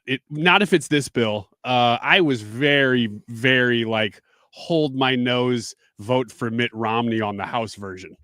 And this version is worse. It still does a lot of good things. I don't want to gloss over that, but it's just so big, and there's so many carve outs. What are the carve outs that you don't like? The one in particular, man, give me a break. Lisa Murkowski out of Alaska. Apparently, I'm reading from the New York Times here. A provision allowing individuals in non-contiguous states to be exempt from enforcing new work requirements on SNAP. So they're going to reform SNAP, and who gets it, except in non-contiguous states like Alaska. And Hawaii. There are only And two. Hawaii. That's ridiculous. And that's the kind of crap that Republican senators are doing right now. Every senator does this, but when you're doing it at the expense, like the bill has more than doubled the amount it's going to put toward the debt. And I just can't get behind it. This, like Taylor Riggs said, I had a lot of hope coming in that when you elect Taylor said pass the bill, for the record. She did. So But don't be appropriating Taylor's opinion to your no. Oh, she was optimistic about the growth, and I'm listening to that. I understand that. And a lot of the stuff in this is good, and it's better than the current bill we're under. So in that sense, that's all good. Okay, new question. If this bill gets passed, will America be in a better position than they were before the bill? That's 100%. There's no doubt about that. So that's not even a question. The bill that we're operating under right now from Democrats, from Joe Biden and from Democrat Congress mostly, is way worse than this bill, even the bad version that I think the Senate is passing. So there's no question that it'll be better. It's just, if this is a once in a lifetime opportunity where you have Trump 2.0, you could say 3.0 in a way. Trump coming back, I'm going to bulldoze everything, and he's doing it. But this is the one area where you thought maybe we actually would see a balanced budget. You just played the clip from Kevin Hassett. He says he still thinks we'll get there through waste, fraud, and abuse. If that's true, bravo, fantastic. I'm so glad that we're even talking about it, because that's my concern as we got to the point where we won't even talk about a balanced budget. That was that's what Hassett said there, right? He's like, the balanced budget is the goal. That's what he said. Isn't this an enormous step in that direction? It's a step in that direction. It was a huge step in that direction with the House version, because it cut it from, and I'm just looking short term. Everybody does the 10-year projections. I hate those, because you get a new Congress in, they do something different. Or a new president. Like right now, we're swinging between populist, super capitalist, and socialist communist. Yes. So we're all over the map, and we have Republican majority in both sides of both chambers. And we're at a point now where the House was going to pass a bill that added $500 billion in the first year to the national debt. That's still too much, but it was a good bill. The Senate has now more than doubled that, to where most estimates say they're going to add $1.3 trillion to the national debt in the first year. So it's just too big. They're adding too many things to the House version, which already didn't balance it. Donald Trump sat down with Maria Bartiromo and just reflected. Last week was a crazy week. Going back to the 2 Fridays before, when or would it have been Saturday? 2 Saturdays before, where you're sitting at your graduation barbecue or wherever you were that weekend, and all of a sudden you get the alert, and it's like, hey, the United States bombed Iran. And you stop what you're doing, and you're like, what does that mean? Need details immediately.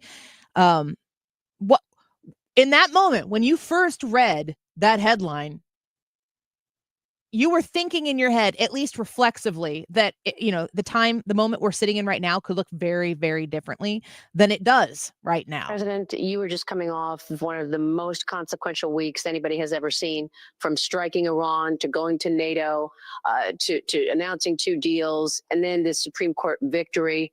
Have you been able to digest what has occurred in the last 7 days? Not really. It was pretty wild period of time. And I really think in 6 months, we've taken the country and turned it around.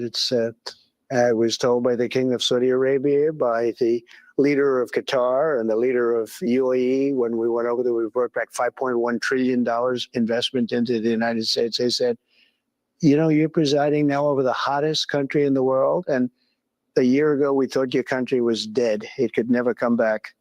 It was so incompetently run by a very bad president. And I said, you're right. This country is hot.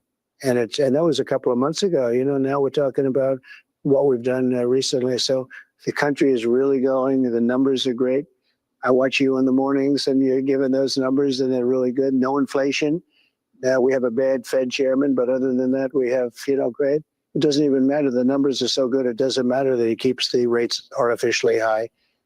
But it's been an amazing period of time. It has been an amazing period of time. I think everybody feels that. And even for the people, you can look at the opponents of what's happening right now and see what they stand for. And you're like, not interested in that. No, thank you. That looks nuts. We're going to speak with Hogan Gidley when we come back. He's America First Policy Institute's Senior Advisor for Communications. And I want to ask him something very specifically catered to Hogan Gidley, because Hogan Gidley has been a part of the Make America Great Again movement really since near the very beginning. How has Donald Trump affected, transformed, changed, and established what the Republican Party is right now? Somebody with a front row seat, Hogan Gidley, joins us next to answer that question. Don't go away.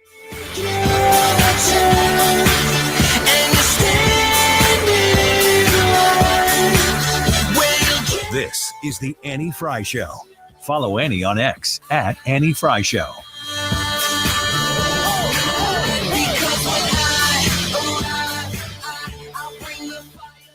Very excited to be talking to you about Home Shield Foundation Repair. HomeshieldFoundationRepairs.com. That's the website where you can learn about what they can do for you. They love the 97.1 audience, and I'm so excited to be partnering with them to share what they do for people exactly like you. They specialize in several different areas like waterproofing, crack repair, sump pump replacement, but they are really focusing on folks like you who need concrete lifting done at your home, at your business. They do commercial and residential. Concrete lifting is a modern solution that raises, it stabilizes sunken concrete. They use a high density polyurethane urethane foam, and it's a superior method to the traditional ways that it's been done. I don't know if you've ever watched this. I don't know what the internet algorithm has tapped me for, but have you seen these shorts and reels where I think they're probably advertisements, but they're leveling concrete? They put that foamy stuff. It's usually a pretty color, and it lifts the concrete up and it makes it flat again. Why is that so satisfying? It's not even my concrete. It could be yours, but you got to connect yourself with Home Shield Foundation Repair and give them their business. They will work hard to make sure you're satisfied. They do a host of things with the concrete and foundation. But if you need that driveway level, that garage floor level, they do patios, pool decks, industrial concrete, driveways, sidewalks, walkways. It needs to be made safe. And Home Shield Foundation Repair is there to do it. The number to call, 314-227-9636, 314-227-9636. HomeshieldFoundationRepairs.com. Mark Cox here. Let me introduce you to my friends at the Lit Cigar Lounge in St. Louis, where luxury meets comfort. Premium hand-rolled cigars, an extensive selection of rare bourbons and whiskeys and craft cocktails. It's comfortable for non-smokers, too. They have a state-of-the-art ventilation system. They have private lockers and live music every Friday night, perfect for date nights or business meetings or just winding down. Visit litstl.com. Hey guys, it's Mark Reardon. If you're struggling with low energy, performance issues, or weight gain, Game Day Men's Health has got you covered with testosterone therapy, ED treatments, and more in all of a relaxed man cave environment. At Game Day, you'll get a free testosterone test and consultation, all in just 1 hour. Game Day is the premier men's health clinic with locations in Chesterfield, O'Fallon, Missouri, and Glen Carbon, Illinois. Visit GameDayMen'sHealth.com. That's GameDayMen'sHealth.com. Get back in the game with Game Day Men's Health. Rhino Shield is far superior to even the best traditional exterior house paint. Rhino Shield is 8 to 10 times thicker than paint and comes with a 25-year transferable warranty. Rhino Shield is the only ceramic coating company that has been chosen by Disney, This Old House, and 3 times on HGTV's Curb Appeal, where every episode is concentrated on unpainted brick, bonds and seals to stucco, wood, hardy, block, color lock, masonite, and more. No better product for those steel aluminum-sided homes that have become, chalky and tired looking. We coat sloped and flat roofs to extend their lives too. After 15 years, we've got a great reputation and a superior product. As long as it's affordable, why wouldn't you do it? Before you make the costly mistake of painting with traditional paint, you'd be best served to call Rhino Shield today. We are the experts and our evaluations are free. 877-25-RHINO or 25rhino.com. Tell them, ladies. Don't paint, don't Rhino, go Rhino Shield. Never paint your house again. Rhino Shield. Get this, 42% of baby boomers don't even know how much money they have in their nest egg. If you're not sure where you stand in terms of getting ready for retirement, you should be listening to the All Financial Hour with Steve All. Let's sit down and talk about your questions, because I think that's the most important thing that it is out there. It's what questions do you have? Tune in to the All Financial Hour with Steve All, Saturday mornings at 6, right here on 97.1 FM Talk. Will you be happy to see the big, beautiful bill signed? Yes or no? I'm anxious to see how this one turns out because you just heard my thoughts about it. I'd like to hear yours. It's the YouTube live chat poll. Let us know what you think and leave a comment. We're monitoring those throughout the show as usual. 134. This time check is sponsored by Jerry Kelly Heating and Air Conditioning. It's time for a $98 AC tune-up. JerryKelly.com.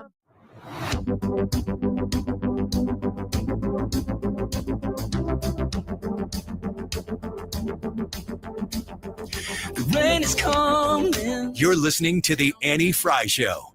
The Annie Fry Show is streaming online. Watch us live on YouTube and subscribe. Back to when we had it made. Every Friday night when the sun went down, we'd be running them streets like we owned the town. And I just can't Welcome back to the Annie Fry Show. That beat right there is kind of the beat of this Trump administration, it seems. It's upbeat, it's forward-looking, it's driving, and everybody is waiting to see what this guy is going to be able to do next with his second term. Somebody who has been along for the ride for quite some time and has watched the transformation of the Republican Party under Donald Trump from a front row. Hogan Gidley joins us now. He's the America First Policy Institute's senior advisor for communications, also the former national press secretary for the Trump campaign. Hogan, welcome back to the show. Thanks for being with us. Great to be with you, Annie. I really appreciate the time. Well, I want to ask you just your personal experience of how close you've been with this man and with this mission, the MAGA mission, the America First. You work for the America First Policy Institute now. How have you witnessed, what have you witnessed this man do to the Republican Party and therefore America, the country itself?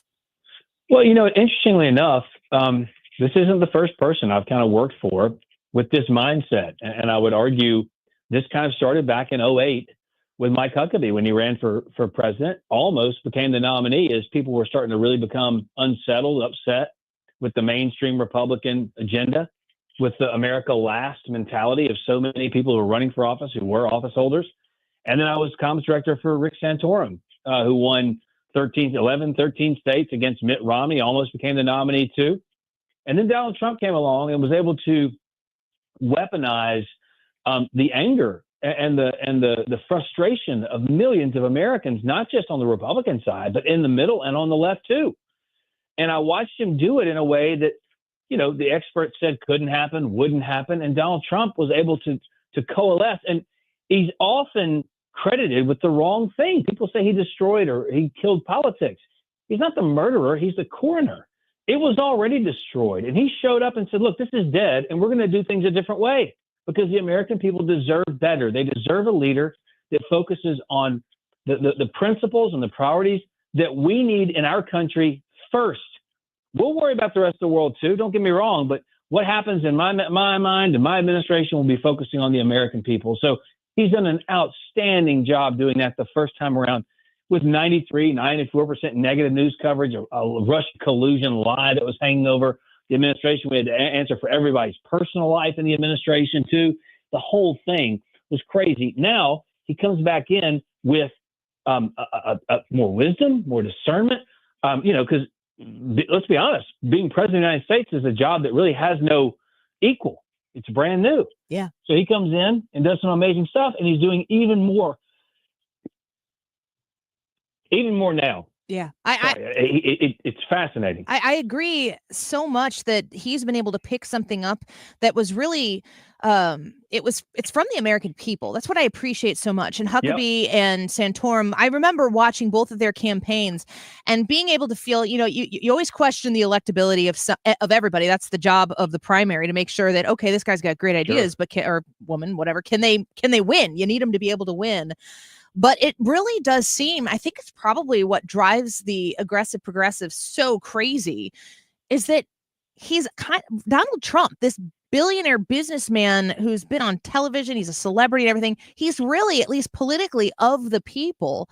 And that's how you beat everything that's been thrown up against him, because he has successfully connected himself and reflected the American people, because it seems as though the American people are the ones who've been under attack by the aggressive socialist-driven left for the last decades. Well, of course, but also so many politicians try to paint themselves as something they think the electorate wants instead of just being who they are. I mean, AOC is not from the Bronx. She's from a wealthy, affluent part of New York. The guy who was the mayoral candidate on the Democrat side. Browning, yeah. I'm not talking about how downtrodden he is. I mean, his parents are millionaires. One's a professor, one's a Hollywood elite. Like, what is he talking about? Mitt Romney, for heaven's sakes, on our side. I'm one of you guys. I'm just a blue collar. Watch me roll up my sleeves and shoot varmints and do all these things. And it was like you have multiple homes, you have a car elevator in your house, and you have a dancing horse named Rafalka in the Olympics. What do you mean you're just like us? Just own it. Yeah. And Trump came out and was like, hey, yeah, I'm from New York. I'm bawdy. I'm brash. Punch me, I'm going to punch back harder.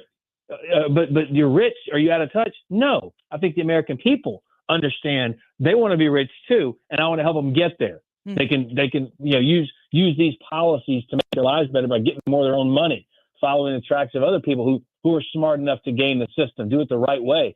He knew all those things, and he imparted that on the American people, and it was just such a refreshing change. He said all of the things people thought, but that no one would say. He made no apologies for it, and I've said on your show before, take away his executive orders, change all the policies through legislative bill text or votes in the House and the Senate. What you have is something Donald Trump gave us that cannot be taken away. And that is, he told Republicans, it's okay to fight back. Yes. You can say no. He didn't come in and whine about the media like Mitt Romney or anybody else. And I'm not getting a fair shake. He came out and said, you're all fake. You're all liars. Here's the truth. And it resonated with a lot of folks and still resonates today. And you can tell this time around how much more fun Donald Trump is having, too. Yeah. Just enjoying himself, accomplishing the things the American people elected him to do. Well, Hogan Gidley here with the America First Policy Institute. I really want to know where America First goes from Donald Trump. We'll have to start thinking that thought more sincerely and deeply soon. But what I hear you saying Donald Trump is, it's not what he is, it's the fact that he is who he is. So it seems to me like a genuineness is what needs to be taken, the lesson that needs to be learned from Donald Trump. You don't have to be like Donald Trump. You just have to be a real person who connects to the American people. How do you keep this thing going and broaden it after Donald Trump? It's going to be very difficult. I will tell you, just from a nuts and bolts standpoint, you win elections getting out and door knocking and doing the hard work, the non-sexy part of politics. And there has never been in my lifetime, and I don't think there ever will be, a natural driver of voter turnout than Donald Trump. People came to the poll. I mean, the only demographic Donald Trump lost ground with in this last election was whites. He did it by less than 1%. Blacks, Hispanics, Asian Americans, all went up higher for him the third time around, rather. So he has an innate ability to connect with so many. And the next politician, and listen, I'll just name a few, whether it's J.D. Vance, whether it's Sarah Sanders, whether it's Marco Rubio, all those people have skills and talent, and they would be incredible presidents, definitely miles better than anything the left has to offer. But they aren't Donald Trump. And what you have to be careful of is mimicking, the GOAT too much. Okay? Yes. We all can't do it like Trump. And so when I see politicians trying to kind of push back in the way Donald Trump, you can't do it the same way. Be who you are. It goes back to the authenticity piece of it. You can be MAGA, but you aren't Donald Trump. Don't try to be. And so any politician running in the next several years for president needs to understand, while they're going to want the MAGA base, and the MAGA base will most likely be fractured in a primary, which is natural and that's healthy and that's fine. The candidate who's going to emerge is the one who's going to take the mantle from Trump, take all of the good things, but also say, I can't be Donald Trump, but here's who I am. and the principles and the policies are all the same. I'm going to push these for you. I'm going to carry it forward, and we're going to have new stuff that we do for you too that makes your life even better, that builds on top of what Donald Trump was able to accomplish. That's who I think is going to really emerge. Oh, it's going to be very wild to watch. And I hope that the policies that Donald Trump will hopefully be able to, enormous successes on the scoreboard that we can use to hand off. It's never that simple, of course, in politics, but I hope that it will be. Last question. We're with Hogan Gidley right now. I'm wondering about Mamdani, the New York City candidate. We're hearing a ton about it in the national news, of course. We're here in St. Louis, Missouri, so a far cry from where we are, how this will be affected. But it does seem like Mamdani is the leading discussion of the Democratic Party right now. I'm curious if you think Donald Trump will get involved in that election at all, campaign against him, or utilize him as a poster boy for today's Democrats. I don't know, but he loves New York, and New York is kind of like the capital of capitals, if you will, in this country. I can't imagine they would elect somebody like this who is an avowed communist, who is someone who wants to try and attack, the wage earners that make the tax base possible for the city of New York to even exist.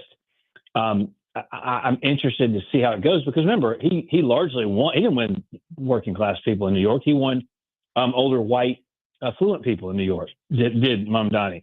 So now he's coming out and saying, "I'm going to tax them into oblivion." How's that going to work? Are you going to get the lower to middle class doing that? Maybe. But they didn't vote for him the first time. So what does it do for Eric Adams? What does it do for another candidate who, if Cuomo decides to jump in? I don't know the answers to this, but Trump will be involved in some form or fashion, because he just can't not be. He loves the city of New York too much, and he wants America. One of our gateway cities is New York. He wants that to be a strong place. He wants to be a safe place, a secure place. And so I'm yet to see. I've yet to see anything out of this Mamdani that. Let me put it like this. You just said, is Trump going to make him the poster boy? The Democrats are making him the poster boy. True. Trump doesn't make him the poster boy. That's what they want. They're gravitating toward policies that didn't just lose them in the last election. They ruined people's lives for 4 years under Joe Biden. They're making it worse. And for whatever reason, it's that H.L. Mencken quote that says, democracy is the idea that the common people know what they want and they deserve to get it good and hard. Well, New York is going to get some of that sweet, sweet democracy good and hard if they elect this guy. And all those people start to leave and the city gets worse. That's what they voted for, and that's what they're going to get. Yeah. Very well said. Very well said. Hogan Gidley, thank you for being with us today. We're grateful to have some of your time. Hope you'll come back soon. Anytime. Take care. Thanks, Bye-bye. Annie. Bye. Hogan Gidley, the senior advisor for communications with the America First Policy Institute. It is a very interesting thought exercise to consider what happens after Donald Trump and the Republican Party. And I imagine Donald Trump will want to have a large amount of influence in where it goes from there. And just think of all of the people who have been A1 enemies of Donald Trump in politics, who are now like very, very close allies, and vice versa. You never know where this is going to go. Let's take a quick break. Ryan Wiggins back in studio with us. When we come back, we need your thoughts on the YouTube live chat poll. Will you be happy to see the big, beautiful bill signed? Yes or no? We're excited to tell you that we're going to have texting available to you soon, so you can text us your thoughts and vote in the YouTube live chat poll. So stay tuned for that information. Michael says, hope the BBB passes for all Americans. Christopher says, no. Immediate yes when I see rescissions bills that cut Doge findings. Once more Doge cuts. That's got to go as a second step to this. Chewy says, don't pass it. It doesn't go far enough. The Republicans need to play the Democrat rules. Let us know what you think. Annie Fry YouTube channel. We'll be right back. Like I used to be, I can't explain. They took all the color from the picture frame and the days got sold to the grid in the game. You're listening to The Annie Fry Show. No, I just can't let go. Find the podcast, on-demand audio, and more at 971talk.com/Annie. 7 kids on a 2-lane road. We had the guns on the radio. After all this time, it still feels so good. Now think about STS-armory.com. You have you been to their new building yet? When you go there, you are in the very best hands. The Second Amendment supporting, loving hands of Katie and Jesse and their whole team at STS Armory. I don't know if I've ever said this before, but they put the Annie Fry Show on at STS Armory. I don't know if it's every day from noon to 3, but you can like go there and see us up on the TV at STS Armory. We're live. Hi. Hey. Hey, I love being live. Hey, this is cool. In STS Armory. Hi, STS shoppers. Come back again.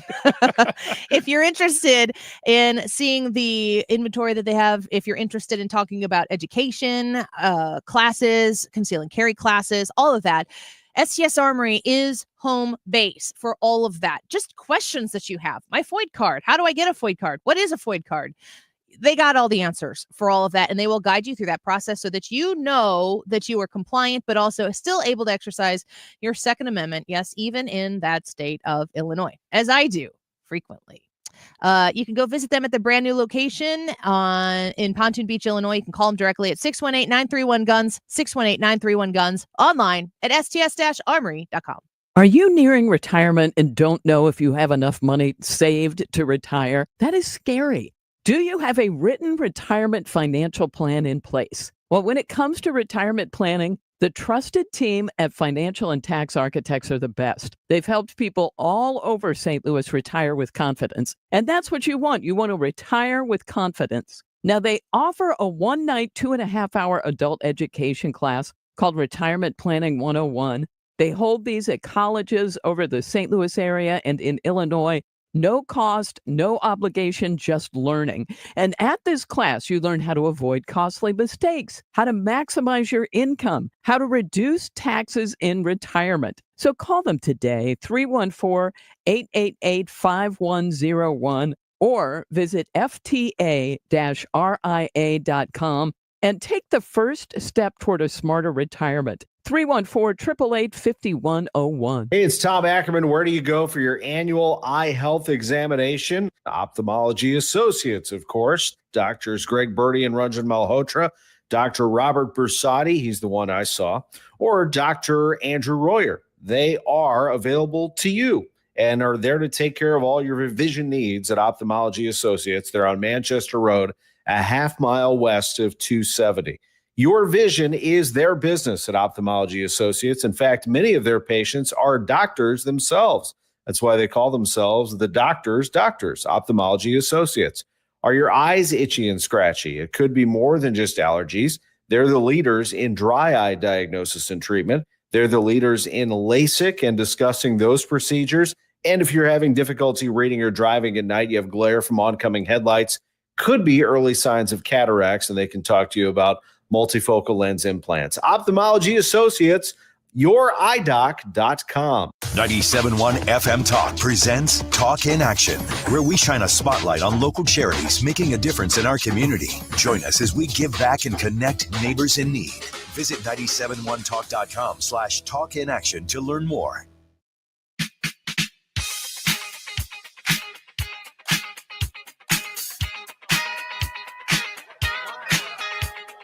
This is the Annie Fry Show. The Annie Fry Show, now cooked in 100% beef tallow. A reminder, you can stream the Annie Fry Show all at 97.1 FM Talk anytime, anywhere on the Odyssey app, AUDACY. Download it, live on it. Don't ever turn it off. Just keep it near your heart like it's TikTok. Oh, did you say TikTok? Oh my gosh, I have a story about TikTok. What are the chances, Ethan? The professionalism on the show is unmatched. Pretty darn low. Trump says he's got a buyer for TikTok. Are you on TikTok, Ethan? Nope. I was for a few months when it was really big during COVID, and I was like, this is unhealthy. I'm on this all the time. Did it felt unhealthy for you? Yes. And you cut yourself off? I did. So mature. Are you on TikTok? Nope. Are you on Instagram? I exist there. Are they basically the same thing? I don't ever look They're at not? Instagram. No. I thought they were very similar, just quick videos, right? Boom, boom, boom, boom, boom. Instagram is not video based. It has Now, videos. all of these social media pages have been influenced heavily by TikTok. Instagram has that style of video that you can go and look at now. So does Facebook, though. So, I mean, but everything. YouTube. Correct. But none of them are entirely like Can TikTok. you post pictures on TikTok? I don't think so. Like TikTok is the destination for quick, snappy videos. Yeah. Correct. Do your little dance. The only thing that I know that about TikTok is that the president said it's going to be bought by very, very wealthy people. Is there an alternative? I would have thought my option? neighbor would have bought it. He's got a nice house. It's a ranch. Here's the kind of thing that you're going to What? miss out on TikTok. It's a ranch. Is that a sign of wealth? Oh, yeah. A ranch? If you got a brick ranch these days. Like he makes ranch? Like No. dressing? No. Just a ranch style home. And he doesn't live on a ranch either. You're saying that a brick ranch is indicative of wealth to you. If I drive by a brick ranch, Do you ever go through like those mid-century modern areas? It's just like I can't. the houses that can't then only in the gate They won't let me in the gate, and they're too wealthy. and the restraining order. I think these people must own Facebook. But the ranch people, those are TikTok people. Make you feel poor. Oh my god. Here's what you're going to miss out on TikTok if it goes away. Real story today from USA Today. TikTok hates those who are chronically late. Is time blindness real? Have you ever heard of time blindness? No. I'm pretty sure I did a Is this Look another It's thing America that's when you were named- gone on. Yes, it is. It's basically you're late all the time and you say, well, but I've got time blindness. I got words. No. Thank God TikTok's going to stay around. I have a condition. I'm time blind and nobody respects me for it. Yeah, it's because you're late. I will say this. TikTok is actually against time blindness in this debate. They think it's stupid. Wow, there's still hope. There's still hope. You being chronically late and wasting people's time and having poor time management skills isn't a quirky personality trait. Amen. Isn't that awesome? I'm signing up for TikTok right now. Me too. It's going to be owned by very, very wealthy people. In ranches. Single story homes. Possibly single story brick ranches in Collinsville. Possibly brick, at least on the front. Hey, go on my Facebook page right now, the show Facebook page, and tell me what I should know about building a home. Yes, in Illinois. You can go on there and tell me not to build in Illinois because the politics suck. You are not informing me of something that I have not already been aware of. Like, the governor did what? I'm 41 years old, lived every day of my life at an address tied to Illinois. And people are like, have you seen the politics over there? And I'm like, no, I have no idea. How did you find my Facebook page? I want to build a home. I don't know where to start. Give me your advice on the Annie Fry Show Facebook page. Join us over there while you're at it. Let's take a quick break, the 2:00 hour, and Ethan's got another local news segment coming up. Pretty excited about that. We'll be right back. Hey, it's Matt, your leaf filter trusted pro. Gutters are an often neglected part of the home. They're also one of the most important. Clogged, overflowing gutters can cause serious problems like foundation damage or basement flooding, which can cost thousands of dollars to fix. Let's face it, cleaning gutters yourself is not only a hassle, it can be dangerous. But when you get Leaf Filter, you'll never have to worry about cleaning clogged gutters again. Get started today by visiting leaffilter.com/radio to schedule your free inspection. If you decide to move forward, we'll professionally clean, realign, and seal your gutters before installing our patented stainless steel micro mesh system. Leaf Filter keeps out everything but the water. And it's backed by a lifetime transferable no clogs warranty. So you're protected for good. We're in your neighborhood and ready to help. Visit Leaf Filter today for a free inspection and estimate, and you could save up to 30%. Visit leaffilter.com/radio. That's leaffilter.com/radio.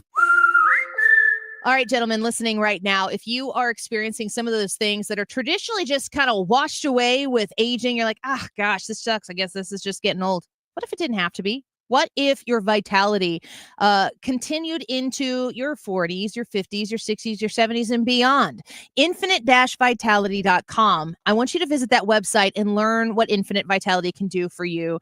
Ladies, you can do this as well. I'll talk to you about that again at another time. I'm working on it myself with hormone replacement therapy and weight loss management. 618-486-1888 is the number to call. 618-486-1888. 618-486-1888. You mentioned Annie, you're going to get a $50 credit towards hormone replacement therapy and weight loss services. You can look at things that you're experiencing like brain fog, fatigue, you're tired throughout the day and then you can't fall asleep at night, a loss of libido, struggling, losing, or maintaining a healthy weight. Infinite Vitality can help you with all of it.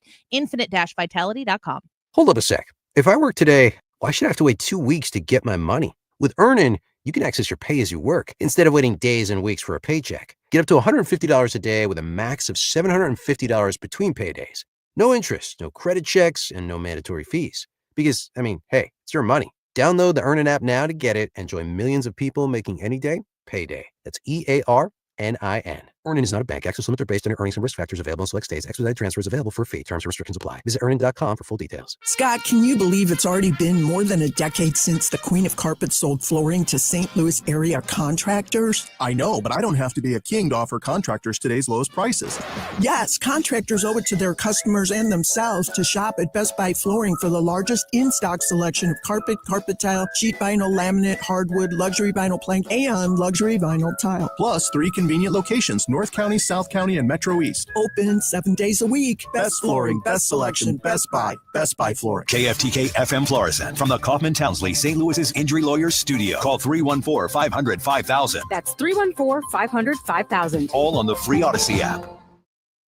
Big, beautiful debate. I'm John Saucier. Fox News is then holding a vote on the president's spending package, eventually deciding whether to pass it. Fox's Aisha Hasni is on Capitol Hill with the latest. The amendment process is really an opportunity for the Senate to change the House's bill to the point where they are happy with it and they can pass it and send it over back to the House. But this vote-a-rama can also be weaponized by the minority to delay things. And in the past, we've seen these vote-a-ramas last up to 14 hours just to eat up time. So Democrats are highly motivated to make this as painful as possible for Republicans. Over the weekend, they forced the staff to read out loud the nearly 1,000-page text. If the revised bill passes the Senate, it will go back to the House and be voted on again. President Trump will attend the official opening of a new immigration detention center in Florida. They'll be surrounded by alligator-infested waters. Press Secretary Caroline Leavitt has some details on the place. The facility is in the heart of the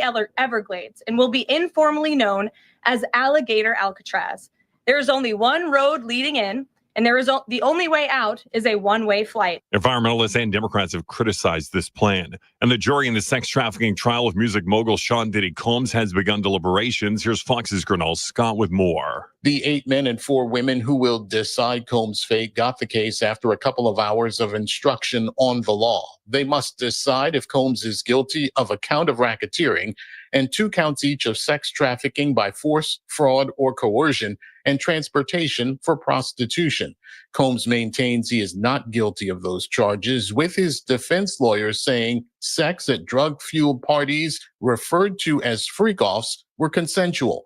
The jury will take into account 7 weeks of video and other evidence as they deliberate. America's listening to Fox News. When you're hiring, have you ever felt like you're missing out on meeting truly great candidates for your roles? It seems impossible to find them, but they have to be out there somewhere, right? Well, they're not hard to find when you know where to go, and that place is ZipRecruiter. And right now, you can try ZipRecruiter for free at ZipRecruiter.com/free. ZipRecruiter helps 10 million people with their job search every day. And because these people are actively looking for jobs just like yours, it's easy to find the right person right away. In fact, 4 out of 5 employers who post on ZipRecruiter get a quality candidate within the first day. But if you're not using ZipRecruiter, you're missing out. So see what it's like when the impossible is easy. When you go to ZipRecruiter.com/free right now to try ZipRecruiter for free. Once again, that's ZipRecruiter.com/free. ZipRecruiter.com/free. Never miss out on great candidates with ZipRecruiter. Air Comfort Service, heating, cooling, and insulation, weather. Still warm and humid with a mix of clouds and sunshine. We're keeping an eye out for some scattered showers and thunderstorms late afternoon into the evening, but 90 for the high. Tonight, fading showers and thunder showers in the evening, otherwise partly cloudy and 70. Tuesday continues to look spectacular. Sunny, less humid, comfortable Tuesday, 87. Do that again on Wednesday. This is 97.1 FM Talk. Chief Meteorologist Dave Murray. You're listening to the Annie Fry Show live from the Air Comfort Service Heating, Cooling, and Insulation Studio. Air Comfort Service is hiring licensed journeymen. Don't have a journeyman license? Air Comfort Service will help you get it. Get guaranteed hours year-round and more. Apply online at aircomfortservice.com. That is exactly what I needed to hear. Thank God someone here knows what they're talking about. That's us. That's right. Gotta love this American ride. All right, you need to take the time and get the full picture. Come on, turn the radio on. It's Saturday and I won't be long. Don't get me wrong, I love the ladies. I mean, they rev my engine, but they don't belong in the newsroom. It is Anchor Man, not Anchor Lady. What do you want from me? I'm not America's sweetheart. Goodness sake, kid. Keep your voice down. Your father's listening to the radio. I'm not America's sweetheart. This is the Annie Fry Show. Welcome back to the Annie Fry Show. I alluded to this a little bit earlier in the show in the 1 o'clock hour, but I put a post up on the Annie Fry Show Facebook page, which I love. I built the social media outlet that this show had when I was doing Saturdays on Facebook. Facebook was the destination. COVID and Joe Biden, I guess, or a lot of that stuff, a lot of that censorship was happening of conservatives in social media when Donald Trump was president, and it was just a swamp, right? The bureaucracy, the communication. You remember the X files, the Twitter files, I guess they were? Well, when they were being we didn't know for sure when it was happening that the government was involved. We found out later that the government was involved. But I mean, it certainly took place while Donald Trump was still president. Yes. It wasn't just like Joe Biden got the reins and turned it over to all these people to monitor. He probably put the pedal to the metal, or somebody did on his auto pen behalf. But when COVID started, we got strikes on this channel. Every conservative outlet that had a voice on YouTube got dinged for talking about COVID. You couldn't talk about it without getting dinged. And we got dinged because we didn't change how we talked about it based on YouTube. We're a radio show that also is on YouTube. Happy to be, but YouTube doesn't control what we say or think. So we continued on. Facebook I wonder how many of you listening right now felt like Facebook just fell off the face of the earth for you in COVID because of the way they policed people. You don't really utilize Facebook for politics. I don't. I have a handful of friends that do, but for the most part, most of the people I'm with don't. Did you feel like Facebook took a turn during COVID? I felt like Facebook took a turn in a way that I heard so many people saying that they had been censored, or the Babylon Bee was out there, one of them saying, yeah, they're really they're pulling us down, off of stuff. Wasn't that the whole predicate of Elon Musk buying Twitter? Yeah, it started with a joke from the Babylon Bee, basically. Something about men and women and the gender binary. And they wouldn't Twitter said, take it down and you can come back. And they said, no. And Elon Musk, that's when someone said, Elon Musk, you should buy it. And his response was, how much is it? That was the beginning of it. But there was this whole ecosystem. You talked with the guy from the Daily Wire last week about the ads and the sort of ad placement services that were censoring conservatives. There's this whole world of tech that was all not just left-leaning. They were hard left, censor anything else. And like they were doing it without the government influence, but then government was coming in and saying, we don't like this account. We don't like that account. And they were handling it to the extent that Jack from Twitter, who is a St. Louisan, by the way, was like, we screwed this up. We did this wrong. Zuckerberg has come out and said, we screwed this up. We did this wrong. And now Zuckerberg is supposed to be like a red pillar or something like that coming into the last election. I don't know. I mean, who knows what happened in 2020, but Zuckerberg bought the election in some places for Joe Biden. Yeah, we forget that. Zuckerbucks. Yes.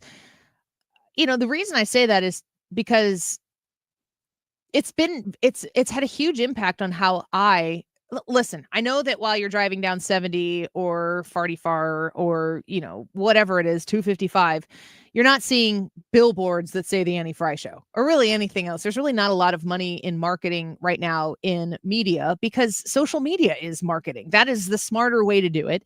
And there are so many different platforms where you can dwell, and every show is going to have their preference on, I really like to be here or I really like to be there. That's really ironic. I think it's interesting to see, though, how conservatives have had to navigate around what they were subjected to during COVID, during the Biden years, where they've chosen to flourish. Rumble really exists as a successful example of this because of the censorship. If the censorship wouldn't have been happening, Rumble wouldn't have had so many people go to it to say, we need an alternative that is not beholden to the people who are controlling the groupthink that exists on places like YouTube. So the Annie Fry Show, like, I had 19,000 followers or likes or whatever it is on Facebook. I think I had 19,000 before COVID. We're over 20,000 now, but it's taken like 5 years to get a couple hundred more because whatever. And I'm not the shocking person on social media. I'm not putting things out that are meant to, I should probably do more of it, but it's just not really my style to put stuff out that really gets people going and angers people. So it gets shared by the angry right so that the angry left can react to it. That's not really what I do. You could, though. I could. Just do what you do, but add the F word to it online. People are thinking I'm a Democrat or Donald Trump. Once. I put this out yesterday. I was sitting at a baseball game. It was a 9-inning baseball game my son was playing in. Very long baseball game. And I am looking to purchase a house, or not to build a house. Got some land, family land, generational land, and I'm trying to go through and navigate all the nooks and crannies of this very complicated situation. And I put up on there that I want to build, I'm looking to build a house. Give me your advice. And I also put in the post, it's going to be in Illinois. I know that there are people who think that that's stupid. Is it possible that there are things in life that you shouldn't sacrifice because your governor is a moron or because your taxes are out of hand? Like, you can stay and fight or you can leave, and most people choose to leave. And a lot of people who choose to leave don't have a tether to the geographical location of Illinois. So I get it. They go. They don't have businesses that are established there. They don't have, they're not surrounded by family. But, like, honest to God question. As bad as Illinois government is, J.B. Pritzker, King Pritzker, wants to run for a third term. He'll probably win. Maybe the Republicans will put up a formidable opponent and get some money injected in and prove me wrong. It's been done before. Bruce Rauner was able to pull it off. Democrat governors win, or statewide candidates, I might even add, but Democrat governors win the state of Illinois by winning 2 counties. That's just the way it is. If you win 22% of Cook County as a Republican, you'll win the statewide. We're moving in that direction. I actually think that Governor Pritzker running for a third term is probably Republicans' best chance to win the governorship. I think people are sick enough of him. There's going to have some diehards that are going to stand by him no matter what, but enough people do not appreciate what he's doing as the governor of the state that it could change. But all of this to say, what if it doesn't change? True, honest question. Because so many people comment this. Some people are commenting it in jest. And every time someone said, don't do it, I said, why? Because I really want to know, for my children who have 4 grandparents, 4 living, able-bodied grandparents who participate in their lives, and like, my children have great, strong, at minimum weekly relationships with their grandparents, their cousins, their family, 2 generational farms, one in my family, one in my husband's family. if I want to build a home and I want to build a home on generational land, do I throw all of that away because the Illinois state government sucks? Is that really a consideration for people? I guess there's a line where it becomes too far. And the question is, what is that line for you? I couldn't, I'm in the same situation as you, so I can very much answer that question. No, it hasn't crossed that line for me. If it got to the point where my core values are being threatened, and hey, it's not super far away, but with the Supreme Court, deciding parental rights in schools in favor of common sense, I'm not even going to say conservatives. We have some protections, but it could get to that point where I say, I can't do this. It hasn't yet. Ender says, but why the tether though? And then he goes on to say, or she, I don't know. I think I met Ender. I forget. Goes on to say, you're comfortable enough to allow things to continue on. Now, here's the thing. I have been fighting for my state. And if you look around the area where I live in Madison County, that area, there's a lot of common sense that has been reflected in the local government that's been elected in Madison County. That has changed. Not because of me, it's because of the people who have stepped up to run, but I've been able to shine a spotlight and bring some attention to that. I've put myself in a position where I'm fighting for smarter, more common sense, fiscally responsible government to be local to me. I don't really know what else I can do. If folks might remember in 2018, when Pritzker won his first election in Collinsville, Illinois, this was probably before you were on the show, I think, Ryan, but I had a taxpayer revolt rally, and it was at the VFW in Collinsville. Oh, I came, but I wasn't on the show yet. Okay. Well, that's cool. It was a fully overflow packed house. All the local media was there, cameras, microphones, and everything. We invited anybody who was running statewide to come. We had extended earlier on an invitation to Governor Rauner at the time, who was running against J.B. Pritzker, and he wouldn't really take my phone calls because I was critical of him, because there were things that he said he would not do that he lied about and ended up doing, a lot of which was going into the race. I'm a pro-choice person, but I will not affect my position with those. I won't do that. And he did. And he made Illinois a sanctuary state. And I called him on that because I thought that was the right thing to do. And I still do. We got closer to this revolt and people around the state heard about it. And we got a call from the governor, and the governor wanted to come. He asked if he could come. And I said, you can come, but you got to come on my show and talk to me about it first. And he did. And we had a good enough conversation. And I told people on my show after that, listen, if you are a pro-life person like I am, and you were very disappointed in Governor Rauner for not abiding by what he said, which is I'm pro-choice, but I'm not going to govern on these social issues. If you're unhappy about the sanctuary state status, which we're still talking about how many years later, if J.B. Pritzker gets elected, we will become the most pro-abortive state in the union. And we have. If J.B. Pritzker gets elected and you think the sanctuary status under Bruce Rauner is as bad as it gets, watch J.B. Pritzker say, here, hold my chocolate milkshake. It's going to get worse and worse and worse and worse in ways that we can't even truly imagine. All of this to say, I'm fighting to help make Illinois a better place to live. And so many people who don't have a radio show, oh my gosh, the amount of volunteers that I see out there working their tails off right now that love this state so incredibly much, who want to see this state come back to some level of purple common sense.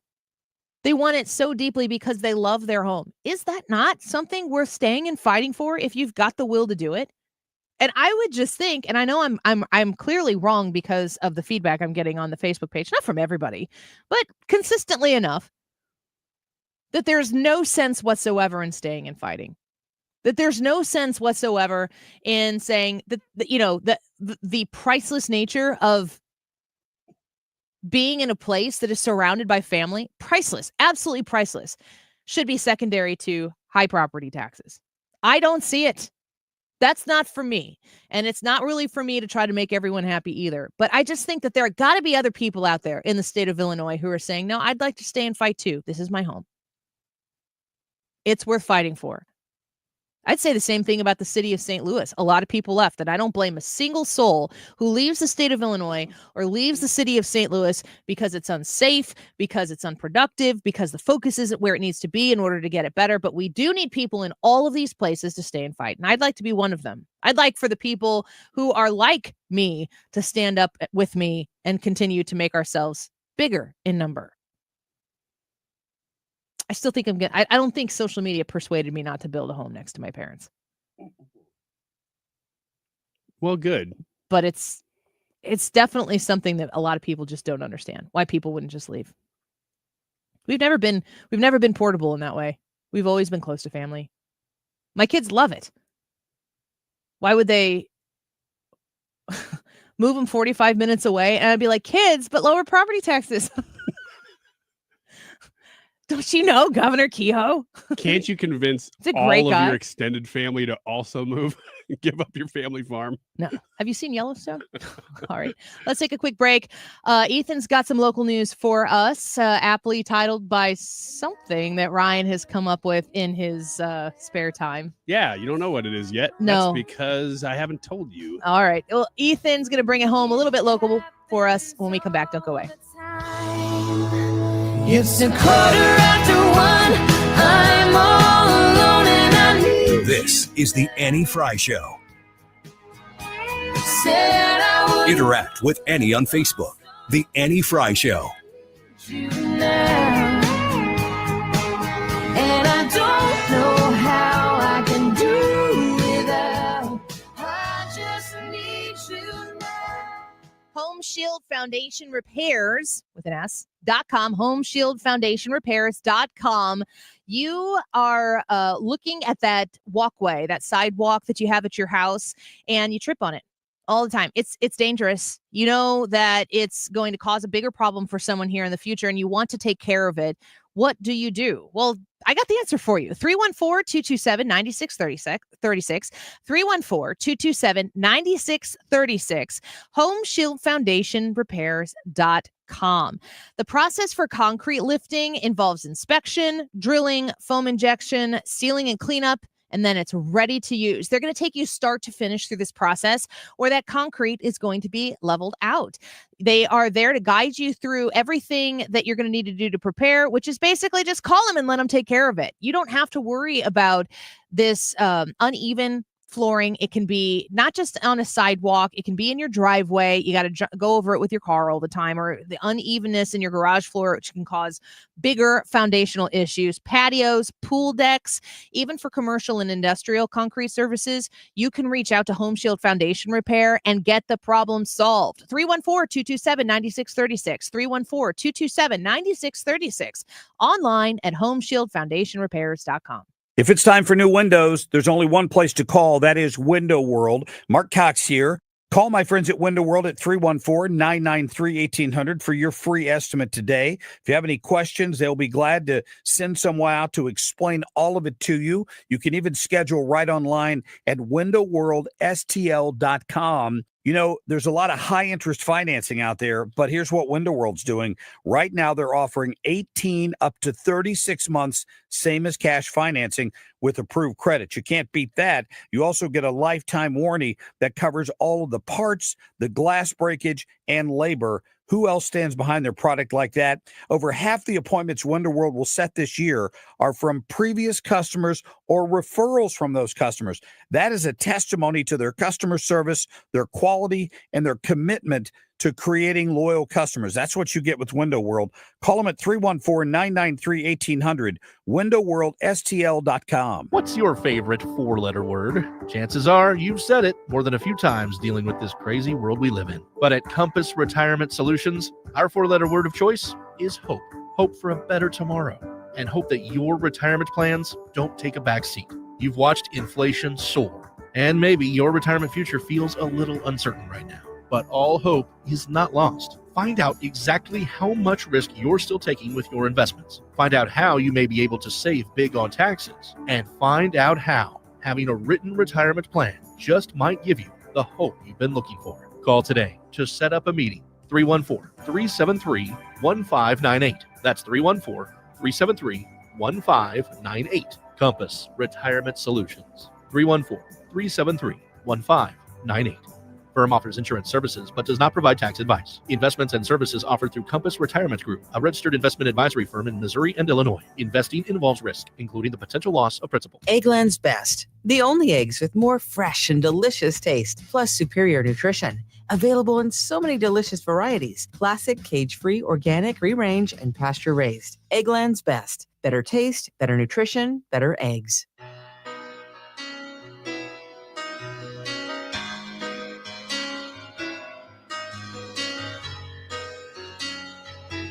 You're listening to The Annie Fry Show.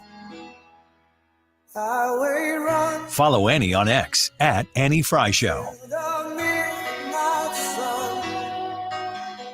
Wheels go round and round my mind.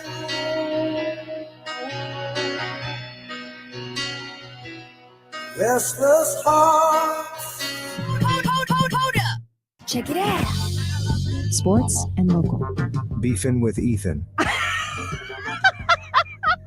Sports and local. That's AI.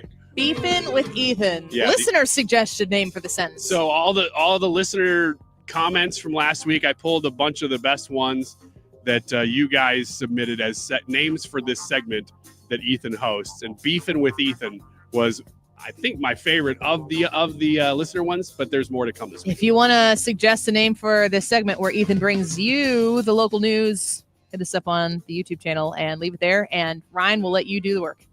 You can also go to the Odyssey app and click the little microphone button next to where the play button is for 97.1 FM Talk, and you could record it like the voiceover. Just record it a few times. You could be the intro. Those will be coming this week too. Ethan? Oh, God. Beefing? Yeah, on today's version of... Is it Beefing with Ethan? Beefing with Ethan. It's sports and local TH. Beefing with Ethan. Okay. Get it straight. Sports and local. That'll always be there now.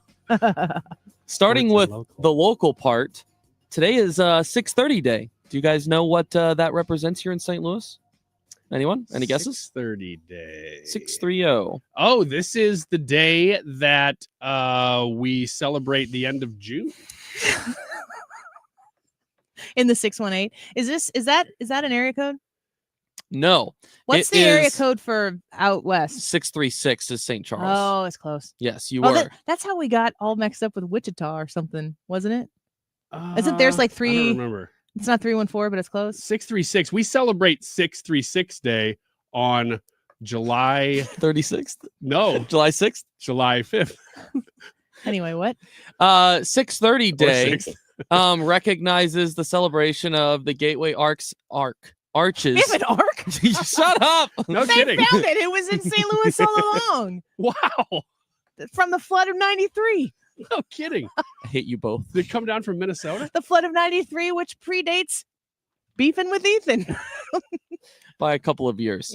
Yeah. The Gateway Arches, unique dimensions and history here in St. Louis. Gateway Arch 630 Day honors the monument and its dimensions, which stands at 630 feet tall and 630 feet wide. I didn't know it was the same. Yeah, I don't like that number. I don't believe it. I think that's fake news. I do too. And I also believe that if you touch the Gateway Arch, you instantly die, biblically. Really? Yeah. That's Care the to Ark explain? he's talking about the Ark of the Covenant.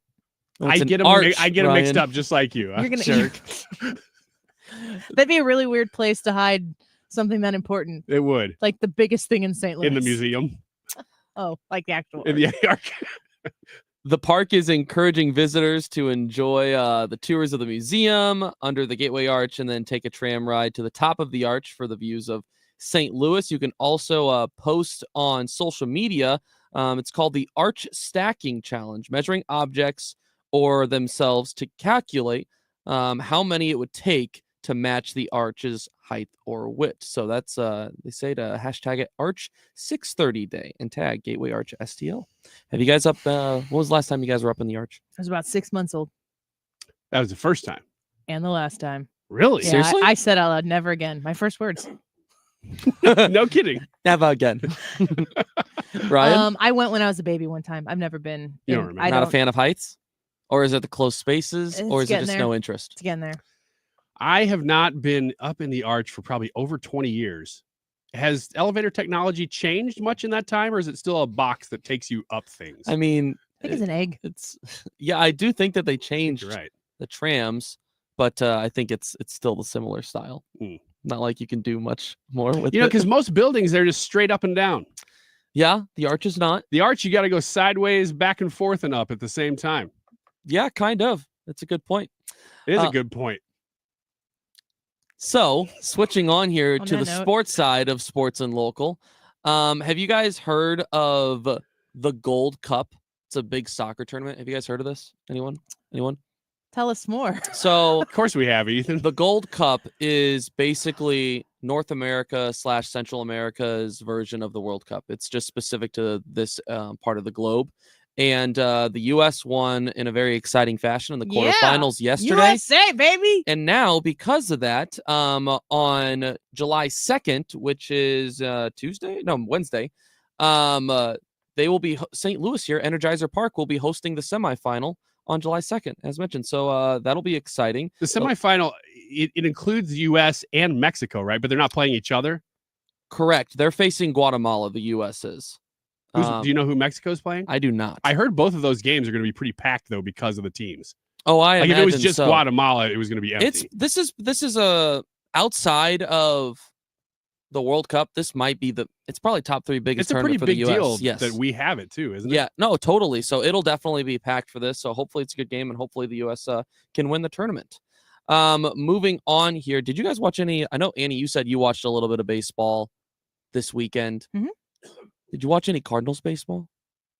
I went to the game where they got spanked by the Cubs, and our boss Steve, who gave me the tickets, said that I broke the Cardinals. But the good news was it was just me in that game. I guess as so. though the Cardinals got their act together. Is this a Nolan Arenado story? Not specifically, no. Well, I saw that he has hit a home run against every club except for Cleveland. This is true. I was hoping you would get one. Nah, he did not. Yeah. He did not hit one. But another funny situation here.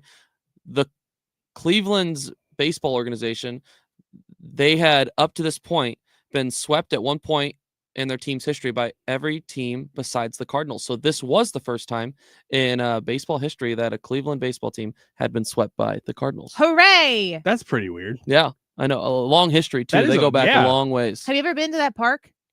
Progressive Field. I love it. You been? Yes, went two Is that on your summers trip? ago. That was When on we your went, trip? we went to Cleveland to watch the Cardinals play in Cleveland, and then we went to Columbus to see Chris Stapleton and George Strait. And she flew with a furry. No, I think that was Pittsburgh. That was last year. Oh, that was a different trip. Pittsburgh. Yeah, that was the furry convention over July 4th weekend, which is coming up. Oh my gosh. Ryan, How convenient. Ryan is going this year. We're really excited to make his. Are we wish come sending true. him for Yeah. the show, or is this just on his own? No, dollars? he asked if he could go and have the time off on Friday. That's why he won't be here. Good for you, Ryan. Good for you. They always ask business or pleasure, and I'm like, can it be both? We should go to break. Yeah, just what is AJ McCutcheon When you're still in playing? Pittsburgh, Yeah. So it's always both. AJ McCutcheon has Andrew. this Andrew McCutcheon. Sorry, are they brothers? AJ McCutcheon does not exist. AJ McCutcheon doesn't exist. Unless Are you sure? Andrew's middle name starts with a J. Andrew McCutcheon apparently hits wonderfully when the furry convention is in Pittsburgh. He loves the furries. And I didn't when I got on the plane to fly to Pittsburgh with my husband last year, 4th of July weekend, and there was a furry that boarded the plane. He or she, pretty sure it was a he, was in full bright orange neon furry fox or something costume. He had his rawr. I was gonna say helmet. He had his head on as he boarded the plane. And I'm like, what's happening? So then I Googled Pittsburgh furries. And lo and behold, the furry convention was in town, and so were the fries. Well, the Cardinals, a good weekend against the Guardians, swept them, as mentioned. A couple of really exciting games in there. They are just 2.5 games behind the Cubs for the division lead. Important baseball being played here in this stretch leading up to the trade deadline. You're gonna Are we gonna figure sell? out. I don't think so. I don't think they're going to sell. If anything, I think they probably do a mix of both. Like but I don't what think they're we going to usually do, outright just sell. nothing.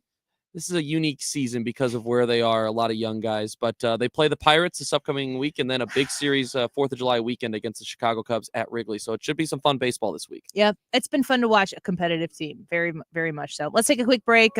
More Annie Fry Show in just a minute. Will you be happy to see the big, beautiful bill signed? Yes or no? YouTube live chat poll. Come vote. Ryan goes, I got a ton of great content for the 2:00 hour. I'll vet that in the commercial break, and Ryan will bring his best shot at great content. I got something I didn't even tell you about. We'll do that. Okay, let's do that. Don't go away.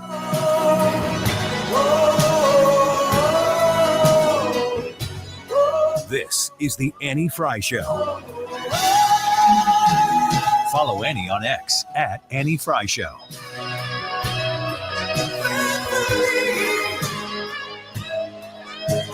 Remember, you always want to know about everyone else's money?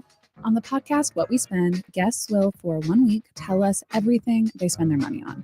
My son slammed $6 for the blueberries in 5 minutes. And everything that makes them feel. I want to own a house. I want to have a child. But this morning, I really wanted a coffee. Because at the end of the day, money is always about more than your balance. Listen to and follow What We Spend, an Odyssey original podcast. Available now wherever you get your podcasts. Summer in St. Louis means one thing: Cardinals baseball. It's more than a game. It's an STL tradition. The crack of the bat, the roar of the crowd, the boom of the fireworks. It's the soundtrack to summer for Cardinals Nation. So grab your cap and glove and take your spot in the stands. Because in St. Louis, baseball is more than a melody. It's our favorite song.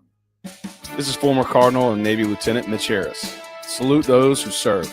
Join the Cardinals on Friday, July 11th for Military Appreciation Night, presented by Boeing. With a special themed ticket, fans will take home an exclusive Cardinals 40-ounce tumbler, honoring all 6 military branches. Arrive early for a powerful pregame concert by the U.S. Air Force Band on the Budweiser stage. And best of all, a portion of each ticket benefits USO Missouri. Get your tickets at cardinals.com/state. St. Louis Cardinals for the Lou. Stewart's American Mortgage and the Bagel Loan, 314-324-4440. 314-324-4440. The Bagel Loan is a mortgage that you can get. New mortgage on a new home purchase, a refinance on a current mortgage you have, a cash out refinance on a mortgage you have. A Bagel Loan, only available at Stewart's American Mortgage, is a mortgage loan that you get that comes with $0 in closing costs. Thousands of dollars that stay in your pocket, in your checking account, that you don't have to take out to pay for the mortgage that you're getting. You don't have closing costs with Stewie. He takes care of them for you. He doesn't charge them to you. So you don't get them rolled into the loan later on down the line or pay for them over a course of time with interest. None of that. Nope. 314-324-4440.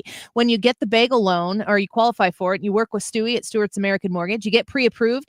You can generate your own pre-approval letters on your own timing right there on the website. You can also close in less than 2 weeks. That makes you an incredibly attractive buyer. 314-324-4440. Google the Bagel Loan, NMLS number 226715.